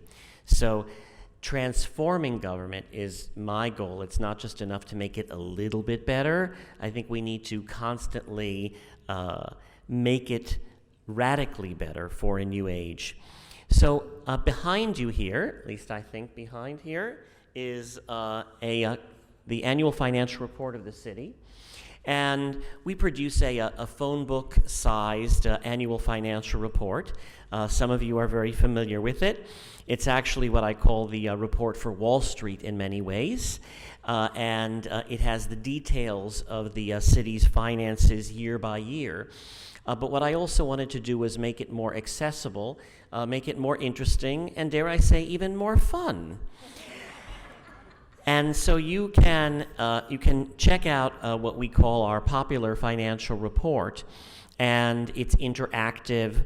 It's filled with nice little images. You can look at a whole variety of different city activities and get details on the spending of those, and then you can go deeper if it is so your desire to do so. We also include a whole variety of different metrics. We're in the process of actually updating the process by which we gather a lot of those, because it's only as good as the information that you gather, only as good as the information that you get from departments. But you'll find everything from the number of potholes filled, to building permits issued, to recyclables collected, to crimes reported versus arrests made. So not just financial data per se, but also what I consider to be performance data, because it's about what are you doing with that money as well. I have here a little slide regarding our revenue forecasting and what we see as the weather forecast in terms of the economy and in terms of the budget. In terms of our forecasting, we bring together a panel of economists, and they come from UCLA, they come from private economic firms, they come from USC, they come from a whole bunch of different entities that specialize in economic forecasting, and they consult for us and provide us with lots of information. What we have is general fund growth this year of about 6%. That's up to about $6.21 billion. We describe next year as partly sunny, but with a outlook for clouds moving in, because general fund growth is going to be, unfortunately, eclipsed by spending. So next year we're expecting a lower growth, but we're expecting also that expenses grow by 4.4%. And that is not a healthy pattern, needless to say. Why is that happening? Well, we have a growth in employee salaries, we have a growth in pensions, health benefits, etc. This is sort of a natural part of running any entity, be it government or a private one. But what we have to do is find different creative ways to generate revenue, but do it in such a way that actually encourages economic growth as opposed to being a hindrance thereto. So that's our forecast, as it were. And you can see each and every year in 2009 through 2010, at that time it was actually thunderstorms. Then it became mostly cloudy with a little bit of sun, then sunny, sunny, and now sunny with a little bit of clouds. So it's sort of our fun way of trying to make forecasting interesting, as it were. Next, I've got a slide here about all of the special funds of the city. And special funds are accounts that are separate from the general fund. Everybody's heard of the term general fund, but in fact we have 800 some special funds. There's a special fund for just about everything you could possibly imagine, even some things that you might not be able to imagine. And they represent, in many times of the year, the majority of our treasury. And I've put each and every single one of these accounts up online with 40 columns of data: what's going in, what's going out, how much is committed, how much is not committed, what's the cash balance, what's the available balance, all of those things, along with the contact information for an individual in the city that is responsible for that account, and their phone number and their email. But it's meant to create a much greater level of accountability. Was also meant to really be a wake-up call to many in the city, to the departments, as well as to the council, about a whole variety of these funds that were sitting idle for years. Sometimes idle because there is a so-called encumbrance that is put on it by a department based on a project that they're going to undertake, and then they forget about it, and years later it's still encumbered and still sitting there because the encumbrance has never been removed. But it can also sometimes be because when these are created, they're created with a set of rules that can be so limiting as to almost make the money unspendable. And the road to hell is paved with good intentions, as they say, because some of these are set up with the idea that, oh, well, here's this revenue source, and we don't want to just see it go astray and be used for all these other purposes. We want to make sure it gets used for X. Well, the problem is, if you make it too limiting, then it sits around. And so we have been in a process, and it's a long process, of working with city attorney, working with departments, working with the council, to look at what can be done with these funds going backwards, what can be done with them today, what can be done going forward, so that we can actually find a way to make sense of this tangled web, as it were. We also found a whole bunch of different idle funds, things like $800,000 that was sitting for 4+ years in a fund to improve equestrian trails. It could be used only for that. Another $3.1 million for affordable housing, but in a variety of different accounts, and some of them with tremendous limitations. $1.2 million that was in a fund to dedicated, that is, to prevent smoking, and on it goes. And these are, wonderful funds, but if they're not being spent, that's problematic. We've closed a whole bunch of them. There's a lot more money that's being put to use from these, but I'll be frank, there's still a lot of work to do regarding these funds, and we will continue to be doing that. You can check these out. They're also meant to be, by the way, a tool for you to be better advocates. Because you can go to your council member and say, well, I'd like to see an improvement in the park. And the council member may say, well, that's wonderful. I'd like to see that improvement as well, but we don't necessarily have the money. But if you're able to go in and you're able to say, well, I'd like to see this improvement, and by the way, I've looked at fund number X, and the governing documents say it can be used for such and such, and it has an available balance of such and such, might that be a possible source? Then you all of a sudden are much more effective in your advocacy. The next slide, which is behind me, is what we call our property panel. And we just launched a brand new version of it within the last week. And what I have been very interested in is looking at how do we better manage our real estate portfolio. The city of LA is actually the largest owner of real estate in the Los Angeles area. We own nearly 8,000 distinct parcels within the city border. Now, some of them are little slivers that are totally unbuildable. Some of them are our parks, our municipal buildings, our airport, our port, all of these facilities. But we also own a vast portfolio of residential, commercial, retail, industrial, you name it, mostly for city purposes. But some of these are not necessarily realizing their best purposes. And we, I think, all know that there's a desperate need for more housing, for more alternatives for those who are experiencing homelessness.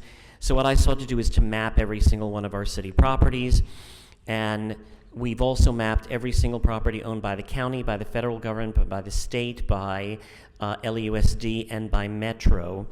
And these are searchable by council district, they are searchable by congressional district, by assembly district, by state senate district, and they are searchable by neighborhood council.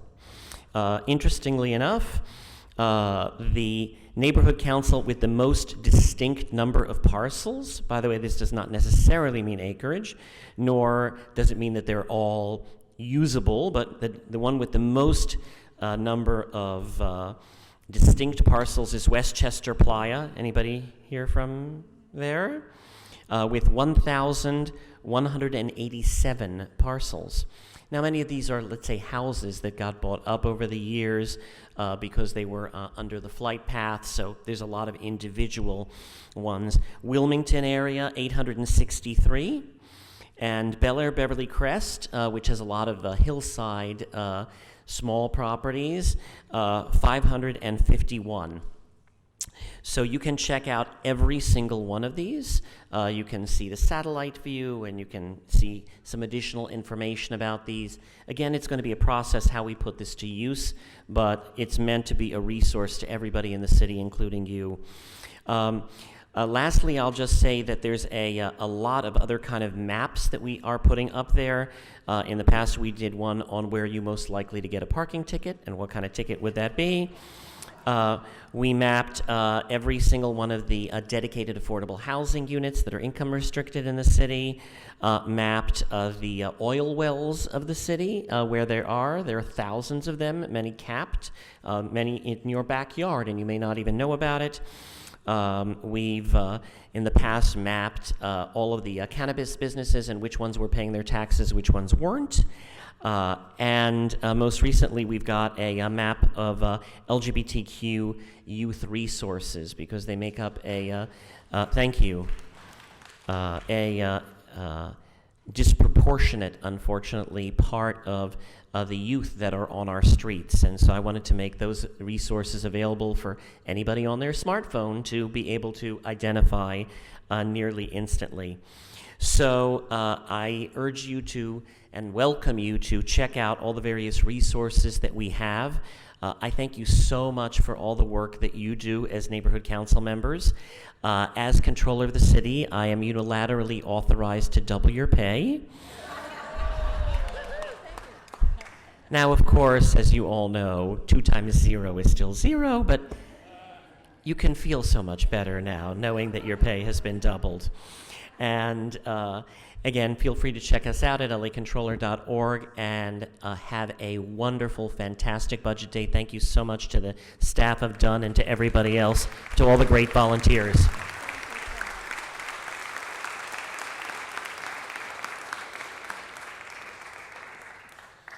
And for those of you who are interested, that banging before was not the budget gods being angry. That was actually the concert they're setting up out at Grand Park. So, okay, now, Mark Jaffe. He is the Senior Policy Analyst at the Reason Foundation, and he's going to give us some insight into some more aspects of what we deal with in government. Thank you. Thanks for having me. Hi. So I'll start with a confession. I am not an Angelino. I'm from New York by way of Northern California. Oh, good. Some floods from New York. And my job at Reason Foundation is to advocate for government financial transparency, and so very pleased to follow Controller Galperin, who's really been a pioneer in that area, and also to look at public pension plans. So for this talk, I need to sort of drill down and understand the 3 pension plans you have, because I mostly look at the statewide plans like CalPERS and CalSTRS, and I don't see where I advance. So would you be able to advance for me, or? Ah, okay. Thanks. So you have in Los Angeles 3 pension plans.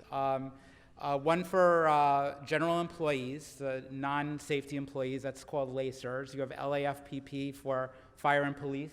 And then finally, the Department of Water and Power, LADWP, has a separate plan. Now, the money that runs through LADWP is not, general fund or budget money. It comes from your, your water and sewerage charges. So that's a bit of a different animal, but in the annual financial report that Controller Galperin mentioned, all those dollars are included there as well.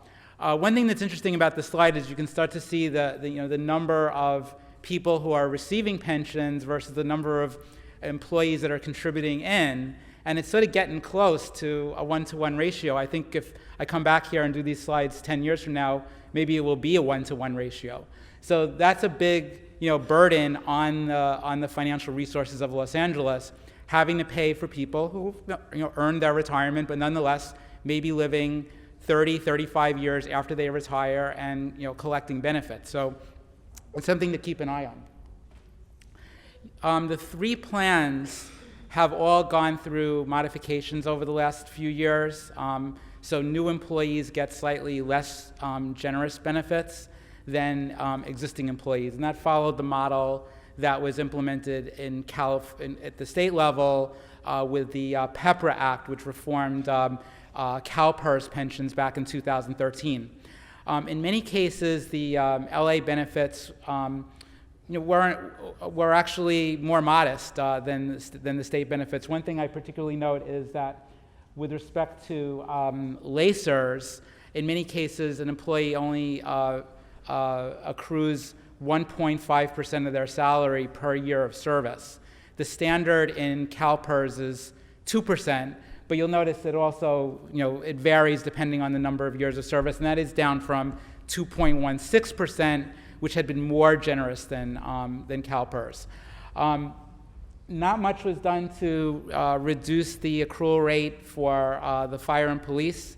You're still looking at rates that can be as high as 4% for the 30th year of service, but for the first 20 years of service, they cut it from 2.5% to 2%. And you can see also that there's a max in each case. So an employee can max out at up to 80, 90, 100% of their salary in the form of pension. And when you consider that after you retire, your expenses are lower, and you're no longer having to make pension contributions, that can be pretty sweet for a lot of retired employees. Retirees and their beneficiaries are also entitled to retiree health benefits. That takes the form of a premium subsidy. You can see that in most cases, that premium subsidy will top out at around $1,700 or $1,800 a month. You know, Kaiser and so forth, the very expensive systems, and that's the kind of amounts that they charge. So if you want to cover somebody 100% for their retiree health, you're looking at those kind of contributions. In cases of people who become Medicare eligible after 65, usually you can get away with just having a wrapper policy, so $500 or $600 should really be sufficient for them. It's not clear to me that employees who reach 65 in some of the systems are always required to go to use the Medicare benefit. So I think that's something that probably could use further study. So what's the cost? Well, you saw in some of the earlier slides that 19% of the general fund and about 13% of the overall budget recently went to pension benefits. Here, again, I'm giving you the entire consolidated city, so this includes the water and power. And so for 2017-18, the year for which we have official numbers, it was $1.7 billion total pension and other post-employment or retiree health benefits, and that will be going up to $2.1 billion by 2020, according to the budget figures that I looked at. In terms of the future, something to consider here is that there are three sources really of funds that go to people who are receiving pension benefits. There are city contributions, there are earnings on investments because money is saved in the pension fund and used to help with the payments, and then there are employee contributions. So these numbers that I'm showing you here, these projected benefit payments, are higher because the first slide was just the city share. But you can see that in terms of what ultimately has to be paid out is right now over $3 billion and will be close to $4.5 billion by 2025.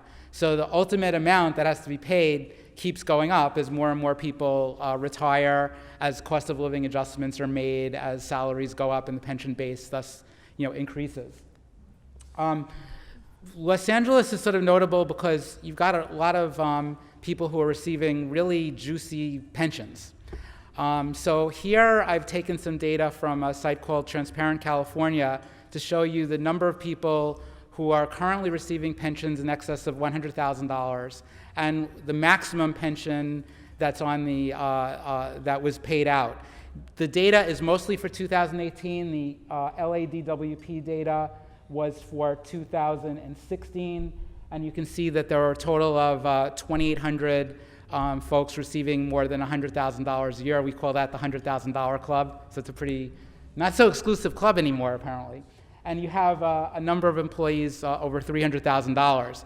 And this excludes, in the fire and police plan, some people get one-time deferred retirement option plan payments, and those can be over $1 million in certain cases. So you actually saw one person in 2018 receiving over $1.4 million of total pension benefits because of that one-time drop payment. So sweet.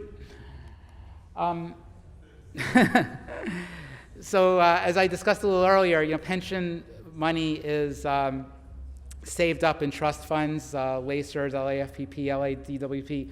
All of these have funds that are there to then be invested, and those assets and investment returns go to fund the pension.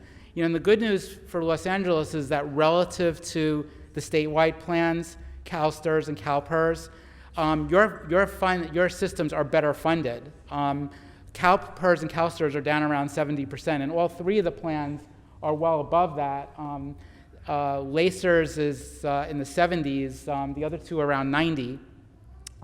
You can see from this graph that LACERS sort of fell behind in the early 2000s, and that was a period where there was a sudden increase in the required employee contribution, and or I should say the required employer or city contribution, and the city didn't quite keep up with those payments. So it allowed a gap to form, and even though we've had now 10 years of stock market growth, that gap really hasn't been cured. So it's really important that even when times are tough, that cities make their entire pension payments, because you ultimately, if you don't, it comes back to bother you. And if you look at what's going on in Chicago right now, where their funding levels are like in the 30s or 40s, that's because they've either skipped or underfunded payments. So that's something you definitely want to avoid doing. So what are some of the policy options that you might want to consider? Well, first of all, there's not a lot of flexibility, because in California we have something called the California Rule, which is a series of court decisions that have basically turned pension benefit formulas into a property right of the employee. So once an employee is working and they're quoted a benefit formula, be it 2.16% of final average compensation, that is the number. It's either going to be that or it's going to be higher. It's not going to be lower. So the only things you can really do in terms of pension cost reduction are to look at the retiree health benefits and also the benefits of new employees. So two things you might want to consider there is, with respect to retiree health benefits, well, if someone is getting a $300,000 pension, do they really also need to get a premium subsidy for their health insurance, or maybe could they be asked to pay more or even all of that?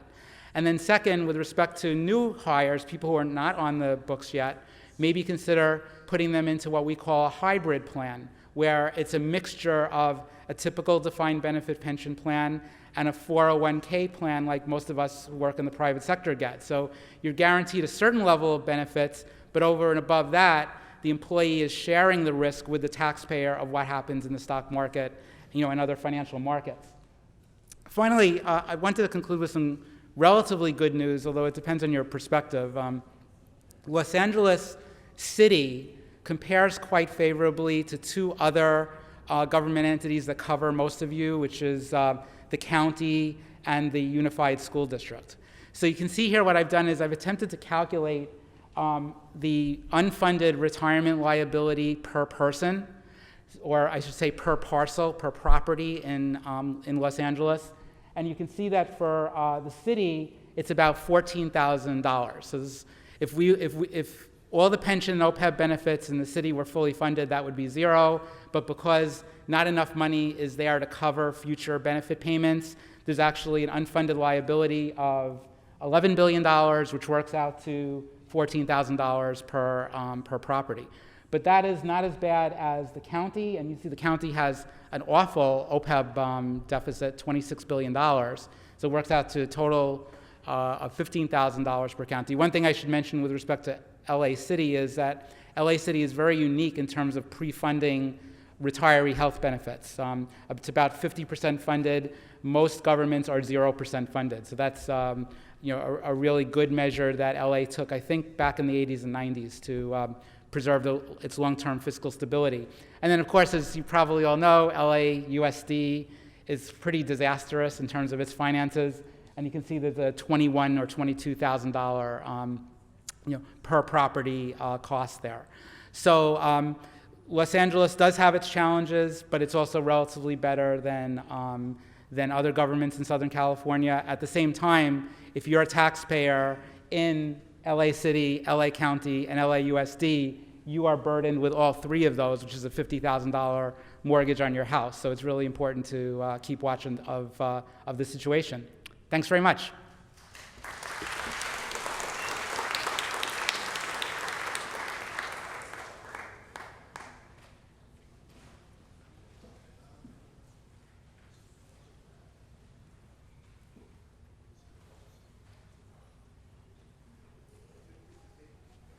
Thank you, Mark. And now there's a gentleman coming up who is a current budget advocate, who is probably one of the most premier watchdogs of city money, and a writer in City Watch about it on a regular basis. Many of you have read him, many of you have seen him, most of you have heard him, and if you haven't, today's your lucky day. Jack Humphreyville.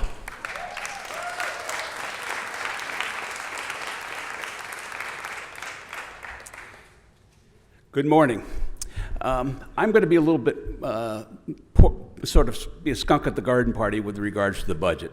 But before I do, I want to say thank you to the people in the mayor's staff, the budget staff, Matt Szabo and Deanna, who was here, and also to the CAO's office, Jacob and Richard Llewellyn, who from my perspective had done an excellent job in reviewing about 15,000 pages of budget requests and turning out 1,500 pages of budget books. A lot of fun reading. I'm going to have three themes today, or three discussion points that I want you to leave with. One is a service bankruptcy. That's when the city is unable to really perform the services that they need, filling potholes, for example. The second one is the structural deficit. And the structural deficit is when expenditures increase faster than revenues. And in particular, those for the city are personnel expenses, salaries, pensions, and benefits.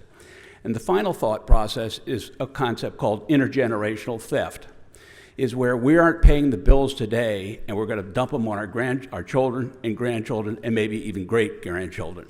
So those are the three items. The city has a relatively easy job. It is only responsible for public safety and infrastructure. It's not responsible for schools. That's LAUSD. It's not responsible for transportation. That's Metro. It's not responsible for social services and welfare. That's the county. It's not responsible for jails. That's the sheriff. And it's not responsible for criminal justice. That's the DA. So now going, the city's had a relatively good time. This year, revenues are up $370 million, 6%. Since Garcetti became mayor in 2013, revenues are up over $2 billion, or 44%, and yet we still have a structural deficit. So you have to ask yourself, what the hell is going on?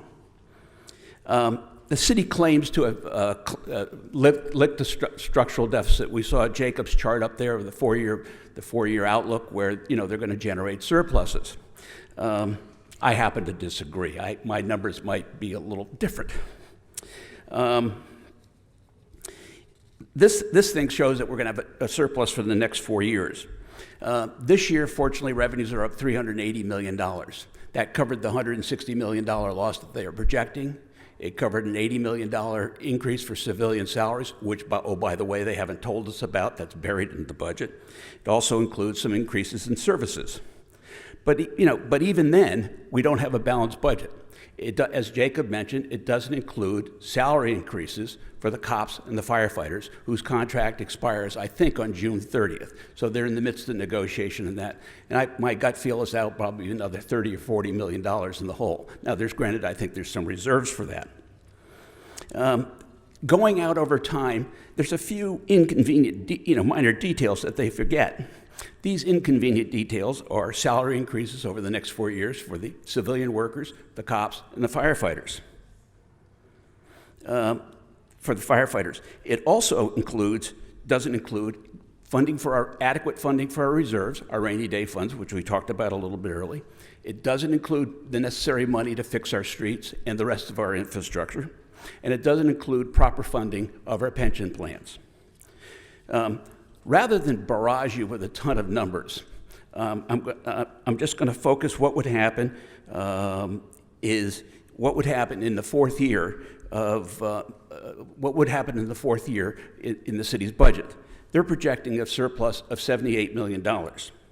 But if you include the raises for the various employees 4 years out, that's going to add another $300 million. So that means we're going to be about $200 million in the hole. It doesn't include the adequate funding for reserves. We need a 10% reserve of the general fund, which is suggested by the Government Officers Finance Association. Standard thing, 10%. So that's $50 million a year. So that's going to be a nice little piece of change. It doesn't include money for our parks, our streets, our sidewalks, our urban forest. That's another $250 million a year. And then we have the elephant in the room, and that's pensions. The city is, from my perspective, cooking the books on the pensions. They use an overly optimistic investment rate of return of 7.25%. If we're 6.25%, which is still optimistic, that would require another $500 million a year at a minimum just to fund that. So overall, you start adding all these numbers and playing the games. The budget deficit, the budget deficit in 2024 would be over $1 billion. What to do? Well, there's all sorts of things we could probably do. The real issue is not the city employees, it's not the CAO, it's not the mayor, it's these guys, as well as our mayor. They are making political decisions about how to spend our money, and they don't give a sweet one about, the structural deficit or the intergenerational theft. So what can we do? I think the first thing to do is establish a fund, establish a group, a committee, a commission to study the pensions. That's a $15 billion problem. That's the elephant in the room, and it's going to go up every year faster than revenues. The LA 2020 Commission said, hey, how about it? And never made a council file. Even though Herb Weston on April 14 got out there and said, hey, this is a great idea, it never saw the light of day. The other thing I'd like to see is the establishment of an Office of Transparency and Accountability, independent and properly financed, to oversee the city's finances. Here's the budget, here are some of the implications of what some of these policies are going to be. Again, it was recommended by the LA 2020 Commission. I think we'd also like to have a little what I call benchmarking. How efficient are the city's services? And this is not a new concept for the city because the Department of Water and Power is in the midst of doing that right now as a result of the ratepayers, my favorite office at the DWP, the ratepayers advocate. Another thing I'd like to see is a study of what our deferred maintenance is. Deferred maintenance is money that they need to spend for our streets, our sidewalks, our parks, our urban forests, our streetlights, our buildings and facilities, and information technology. That's supposedly a $10 billion ticket. $10 billion. So that's, I think we need that kind of information so we can funnel this into the budget. I think another issue, I mentioned benchmark, excuse me. Another issue that I'd like to see is have the mayor introduce the budget on February 1st as opposed to April 20th. The state with a $215 billion budget does it on January 10th. So what about our guys with only a $10 billion budget? I want to see that information early on, so as opposed to having 2 weeks with the Budget and Finance Committee hearing, where you get 1 minute of public comment, we have an extra 100 days to review what the hell is going on in these budgets, so we can sit down and analyze it, and we can come down there and open our traps and say, hey guys, how about it?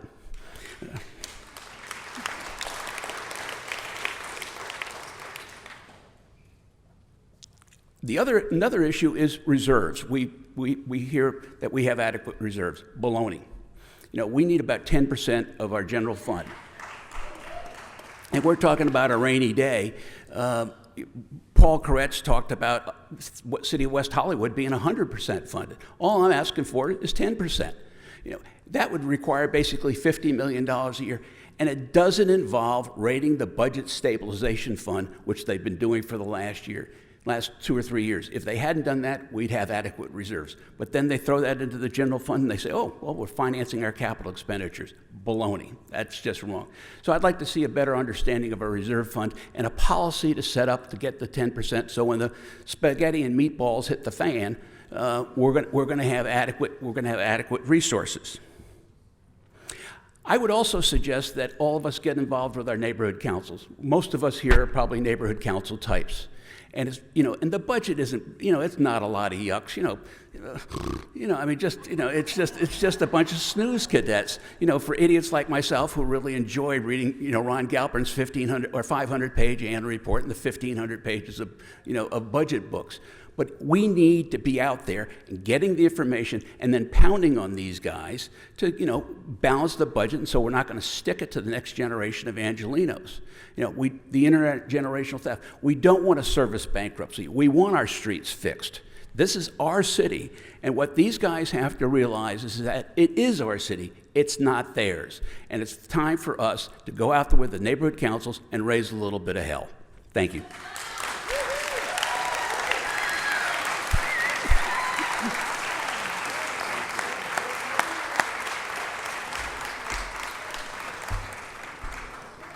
Bologna, spaghetti, and meatballs. It must be lunchtime. So it's now my great pleasure to introduce somebody who was a radio personality, was a mayoral candidate, is currently the president of the Board of Public Works, a great friend of neighborhood councils, Mr. Kevin James. Hey everybody, it's always a pleasure to follow Jack. Good job, Jack, thank you. A couple of thank yous, and then I wanted to share with you today kind of the best way that we think in our department, that I think your important work can be beneficial to us at the department level, because those of you that spend your time as budget advocates are going to be meeting with lots of representatives from departments, including myself. I meet with the budget advocates every single year. And I want to share with you kind of what we think from our side of the table is the best way to be most beneficial. But I've got to say thank you to Gracie Lou for her time at the Department of Neighborhood Empowerment. Gracie's been just a complete pleasure to work with always, and we really appreciate her dedication.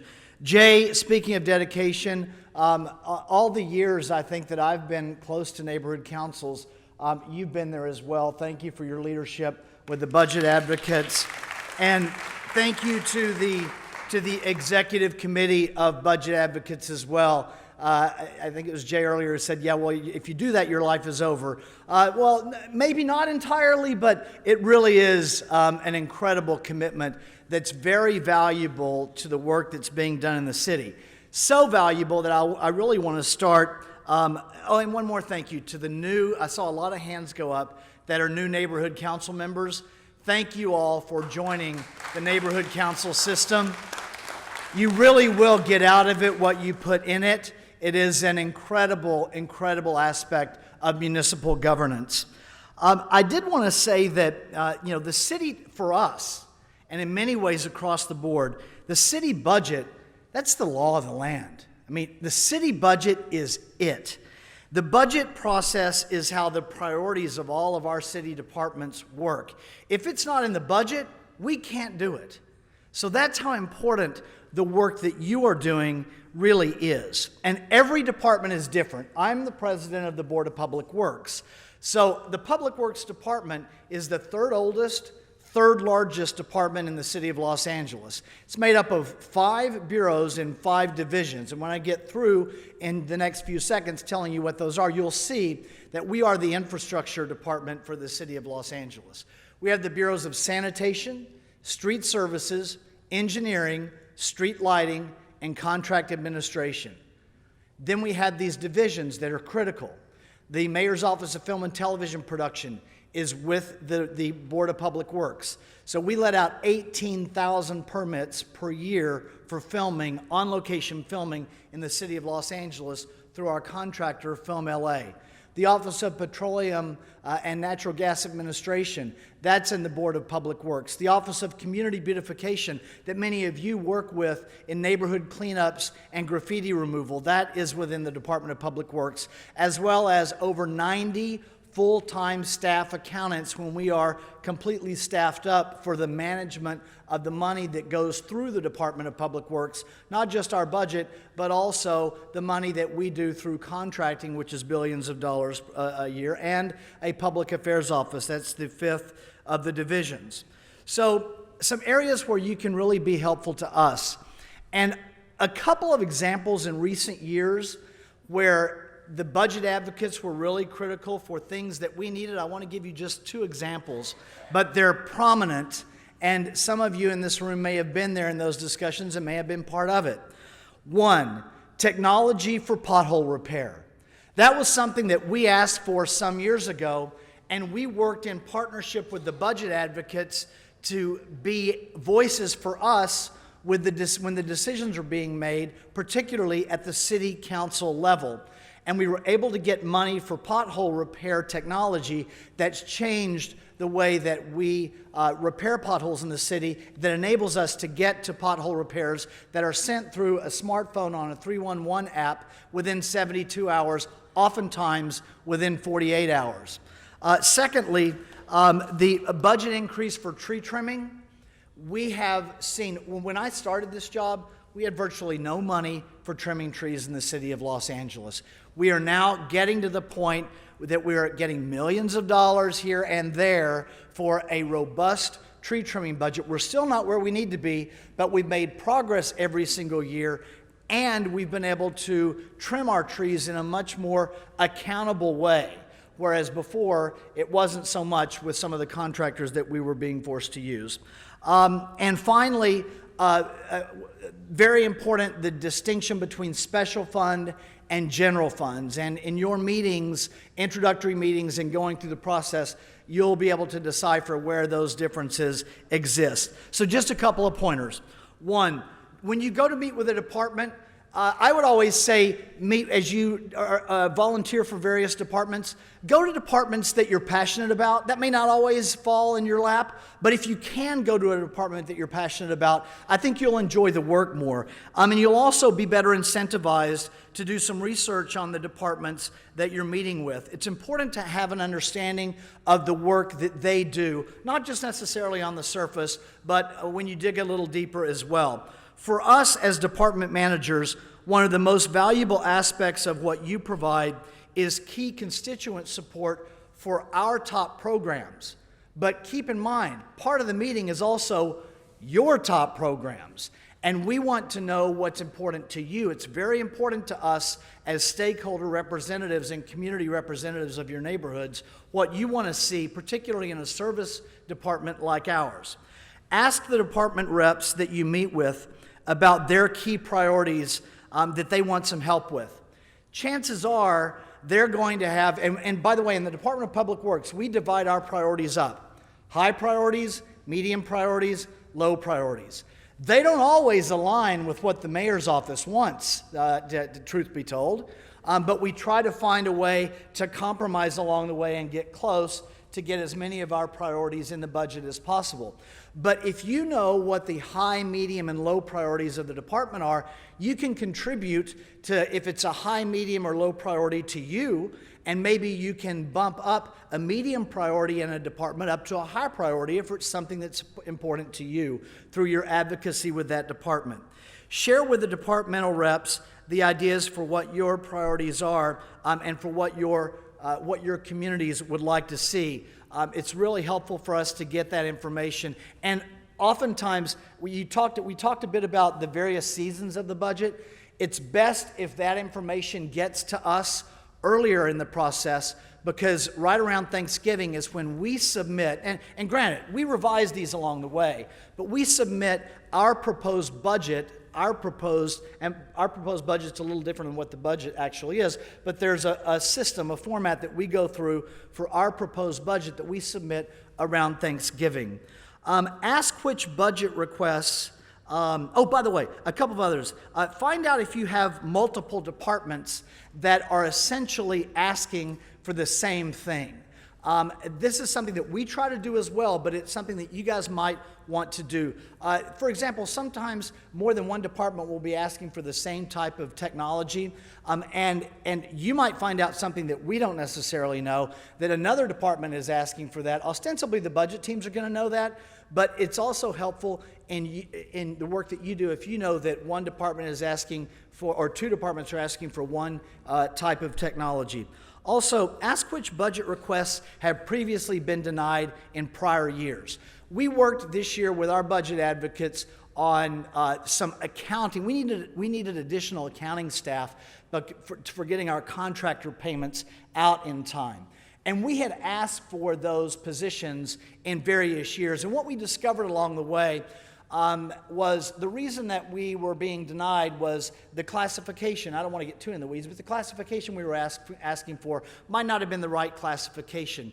And working with budget advocates, we actually learned that if we ask for a lower classification, we might have more success when the budget advocates go talk to the council members. So know what, if there's a priority that keeps getting turned down every year, it's something for you to maybe know about when you visit with the department. Also, be aware of whether you're working in an area with new or expanded funding sources. The mayor's budget director, Deanna, earlier mentioned Measure M. There are restrictions around those funds, but Measure M can be spent in the Department of Public Works. It can be spent in our Bureau of Street Services for road repairs. We actually have 3 new funding sources for new or increased funding sources for road repairs. One is Measure M, the other is the gas tax, and the third is the street damage restoration fee. The gas tax and the street damage restoration fee weren't necessarily new, but they have been increased in recent years that give us more of an opportunity to spend money on new things like failed streets that our budget director spoke of earlier. That's always good information to have when you meet with your departmental reps as well. And finally, consider a theme. A theme that you kind of hear over and over again is restoring services to pre-recession levels. That doesn't necessarily mean restore the number of employees to pre-recession levels. Because of technology and because of new efficiency in government, we can actually get more work done in some areas with fewer staff. But we do want to see our services brought back to the level of pre-recession and obviously beyond. But the first step for us in Public Works is getting it to the level of the recession that happened in 2009. With that, thank you for the time. Thank you for the work that you all do. We know that you're volunteers. We listen to you. And one final pitch for what we do at the Board of Public Works. I happen to selfishly think we have the most interesting meetings in the city of Los Angeles in City Hall. So those are in the Board of Public Works, which is the hearing room just down the hall, every Monday, Wednesday, and Friday at 10 a.m. And we have the privilege in those meetings of actually conducting hearings where we take testimony from witnesses and hear from different sides. Sometimes it's an applicant, a city department, and then you'll have the third side, which might be a stakeholder group. So it really is a deliberative process that we are fortunate to be able to conduct in the Board of Public Works. Thank you, everybody. Appreciate it.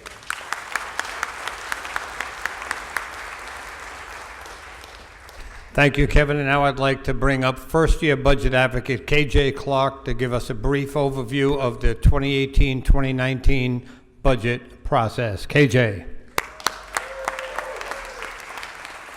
Okay, so this is a fake out. I really did not come this morning with like a written statement. I really wanted to talk about my experience, and I think the people factor is important. And a lot of what was said, if this is your first time here and your first time in the process, you kind of don't know what you heard. And I'm going to try and decipher just a little bit of it for you. I am the budget rep for Empowerment Council West. A lot of you are newly appointed because we just had elections, so as executive board members, a lot of you are just new, perhaps, to the process of neighborhood council. Luckily, you have the Department of Neighborhood Empowerment behind you. You have DUN, you have their staff, and they show up at your meetings to sort of make sure you understand what it is that you need to do. The first thing that Joy talked about was leadership and growing a pathway to leadership. Budget reps are the people who become budget advocates. One of the almost disheartening conversations I had with the neighborhood council was, what do you do, where have you been, and why are you asking us for money? The fact that I was being asked those questions to me means that we're not creating a strong enough pathway to leadership. Otherwise, as the president of the neighborhood council, you will know that we get our money from the Department of Neighborhood Empowerment. It's $10,000. It's not the $40,000 that you all receive into your budgets as neighborhood council. Hopefully, your treasurer is actually not your budget rep, because as an executive board member, you have enough duties where you don't need the responsibility of being a budget advocate on top of what you have to do. So in terms of creating a pathway to leadership, we need you as the executive board members to ensure that you have your 2 budget reps appointed outside of your board. This year, we really are going to make a push to engage the budget advocates with the actual reps. I'm not sure what happened before me, but I do know that this year we were able to get town halls launched. I know through outreach this year, we have a MailChimp, and I know that all the neighborhood councils kind of get this blurb of, this is what the budget advocates did, this is where we may need a community impact statement. That was John DeGregorio working with Liz Amsden to make sure that we shored up our communications with your mailing list. So it went beyond the neighborhood council to actual stakeholders within the various communities and neighborhoods in Los Angeles. So in terms of building the pathway to leadership, if you haven't heard from us, that's because perhaps your treasurer has been your budget representative for the last 5 years, and they've never been to a budget advocate meeting, even though they're open to the public. So part of my philosophy in talking to you is, you know, there's accountability, and as budget advocates, and what Jay said, we speak to being sort of like the eyes, the neighborhood who is advocating actually for stakeholders at the budget level, but it also involves teamwork. And the teamwork means that the neighborhood councils have to understand what we do, and you have to understand how to source people. This is a people business. You got to source the people so that we can get you to be in these breakout sessions that we're going to do afterwards in order to elect you into the position of budget advocate. I also wanted to speak a little bit about Deanna. Deanna sort of gave like big perspective, and there's all this talk of homelessness, and homelessness is sometimes frustrating because it's spoken about in a vacuum. She talked about working with LASA. When I went to my meetings, department head meetings, I walked into those meetings with additional information. I want you as a government official to think outside the box. LASA did a study, 8% of Los Angeles population is African American. 35% of the homeless in Los Angeles are African American. That means that there's a structural breakdown somewhere. 25% of those people have either health, mental drug-related issues. She just showed you the budget of homelessness, which has increased, which is great, but what I didn't hear from that was the component for the mental health, and she mentioned the drug, but you've got to layer now on the mental health to the homelessness, and the other side of homelessness is employment. And you have to put it together. I literally know people who are underemployed and live in their cars. So you can't have a conversation just about homelessness in a vacuum without having extra information. So I encourage you to, if you're reading through Time Magazine or the Los Angeles Times or whatever publications that you read, take that information into the room with you. Because the department sometimes, they're doing what it is that they do, and they may not be looking at information in the same way that you're looking at it, but you are the liaison between the stakeholders in your community and City Hall and the budget, the money, show me the money. And that's where everything begins, that's where it lives, and that's where it dies. And so if you are intending to be a budget rep, if you are intending to be a budget advocate, you need to understand that, and don't be afraid to sort of bring who you are to the table when you're meeting with those department heads. We had Paul Koretz. Paul Koretz talked about the length of time that it takes. Part of what we looked at this year in terms of budget advocates was the siloization. I don't think that's a word you'll find in Webster's dictionary, but that's a word we use here because things kind of happen at City Hall in silos. And we just had Kevin James talk about, if you hear one department needs this technology and this other department, when you are a budget advocate, you have to think cross-departmentally. You have to think about breaking the walls of the siloization so that the city actually functions more efficiently. This year in our white papers, and every budget advocate did not do it, but I made a point to look at the key performance indicators that the city issues for all of its different departments that says, we're gonna do X, Y, and Z. There may be this budget line item goes, you might have to go to Schedule H back over here, but luckily there is significantly more transparency, and when you get in, you'll do a little bit of training with, not Howard, Jacob Wexler. from the CAO office. You actually get training into how to use the different websites and dial-ins and transparency. You get to learn to do that, but you also have to sort of take the information maybe from the budget, look at the KPIs, see if they're meeting it, and again, if your Time magazine article mentions some obscure whatever that you think matters, you put it all together and you bring it all together. So that's the stuff I want to kind of get you to think about. I also want to be very honest with you.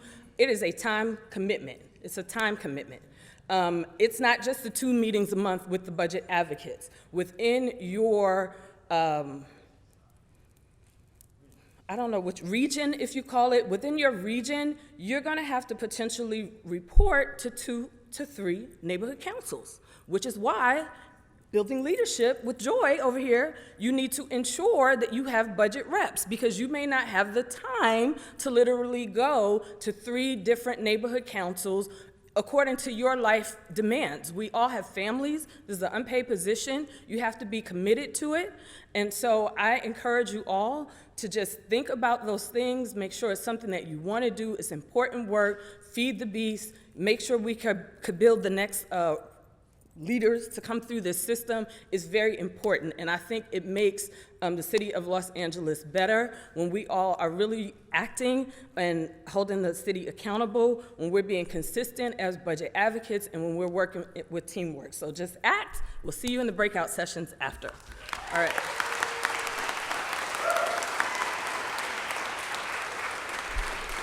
Okay, so before I bring the last speaker up here, which is really important, 2 things. Number 1, September 28th, the Congress of Neighborhood Councils.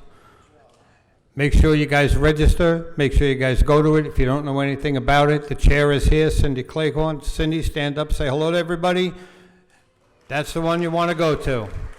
Secondly, I have to ask this question because I ask it every year, and I'd be remiss if I didn't ask it. How many of you are neighborhood council members? How many of you are volunteers as neighborhood council members? No, you're elected officials. Get that volunteer word out of your head. Once you are elected or appointed, you have a job to do. Don't think of yourself as a volunteer, because you'll never be able to go and say, hey, I'm only a volunteer, I don't have the time. Then get off the council. You got to work it. So they say behind every good man is a great woman. Let me tell you, as a co-chair for as many years as I've been, I've said every year I have the greatest committees, the greatest and hardest working people, but I will tell you that there is nothing that I could have done without having someone to keep my butt in line. And, it's a Brooklyn Siri thing. It doesn't spell well, it doesn't take dictation well, but I will tell you, if I didn't have Liz as my co-chair, this face don't look so good up here. So I want to thank Liz. I know she's also not running, I believe, for co-chair, but I want to thank her for the years of working with me as co-chair and working on the committee, because I think we've had a great team effort that's helped make the budget advocates come from a pie chart of spending pennies on a dollar from Mayor Villaraigosa's way of making us work to actually be a very effective tool to help the city be a better city. So thank you, Liz. And thank you, Jay. And also thank KJ, because she managed to do some of the nuts and bolts stuff that I was going to talk about, so I get to speak much shorter. My name is Liz Amsden, and this is my last day, my last few hours as co-chair of the Budget Advocates. And my computer just went to sleep. And I salute you for being here and staying. We're almost done, and I'd like to hear yourselves give yourself a round of applause for being here. Thank you. I look at all of you, and I know why we have such an amazing city. It's the diversity. It's the fact that you all care enough to show up this morning. And yes, we may have lured you in with breakfast, but you chose to stay, and a lot of you did. And no matter who rules in Sacramento, who lives in the White House, we are Angelinos, and we care about this city. We come in all colors and languages and religions and sexualities. We bring different views and different ideas, and that is our strength. Because of that, when there's a problem, we can see lots of solutions. I really hope you will stay to point out where the city is successful in your neighborhood and where it is letting you down in the sessions to follow. And bring your suggestions up to help improve the quality of life for you and for all Angelenos. We will face many challenges in the years to come. Will the Olympics improve our infrastructure, our streets and public transportation, our recreational facilities, or drown our children in red ink, Jack's intergenerational theft? Can we make our energy greener, our city more resilient to natural disasters and economic fluctuations? Can we face down homelessness, give the men and women, and yes, the children living on the streets, productive lives and safe housing? Can we find affordable housing for ourselves? Can we maintain the character of the city? Can we provide an excellent education, not only for our children, but also for every adult who wants to learn and improve the quality of their life? There's been a lot of talk about democracy recently, what it is, whether some people are more equal than others due to wealth or skin color or the people they love. But ultimately, it's not something that we are given or born to. It's something that can only happen when the demos, we the people, choose to act. It's not the responsibility of someone out there. We can't expect to be given it to us on a platter. Democracy is up to us, each one of us, taking the step, acting in the interest of the future. So I'm glad to see you all here, caring enough to show up and learn about your city, because knowing the issues, and like Jacob Wessler said, discussing the issues is the first step to getting involved. And the next step is, are you willing to step up and work with us?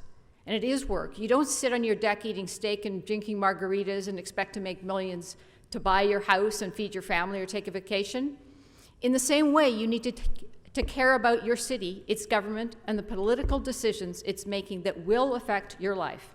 You need to step up and make it a better place. The idea is everything.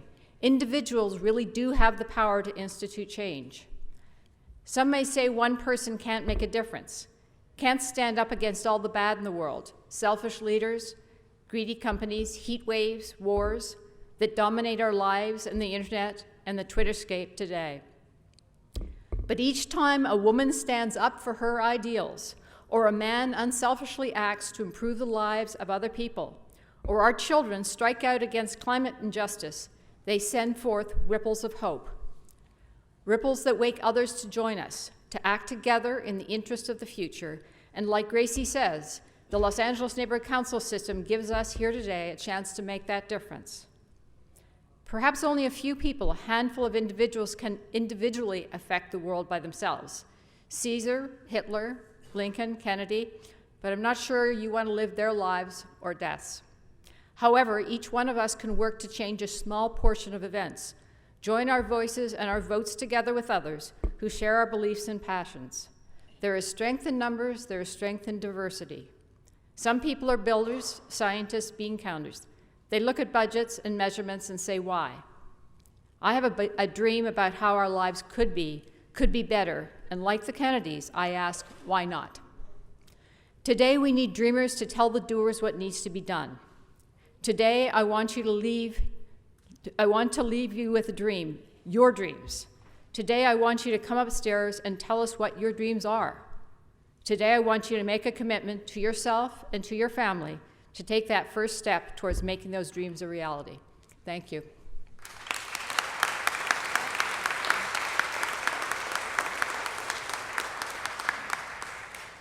So the good news is, we're done here. Woohoo! Now the fun begins. So you all know what regions you're from, what your neighborhood councils are. We're going to proceed to the 10th floor, where you'll go into breakout sessions. We're going to actually cut it down a little bit to about 40 or 45 minutes max. Go to the region that houses your neighborhood council. You'll see upstairs on the 10th floor a board that tells you what room you should be in. And we're going to discuss what the issues are in your community. And for those of you who have vacancies on the Budget Advocate Committee, you will be voting for new budget advocates. So thank you all for coming down here. The party's just beginning. We'll see you upstairs on 10. Thank you very much.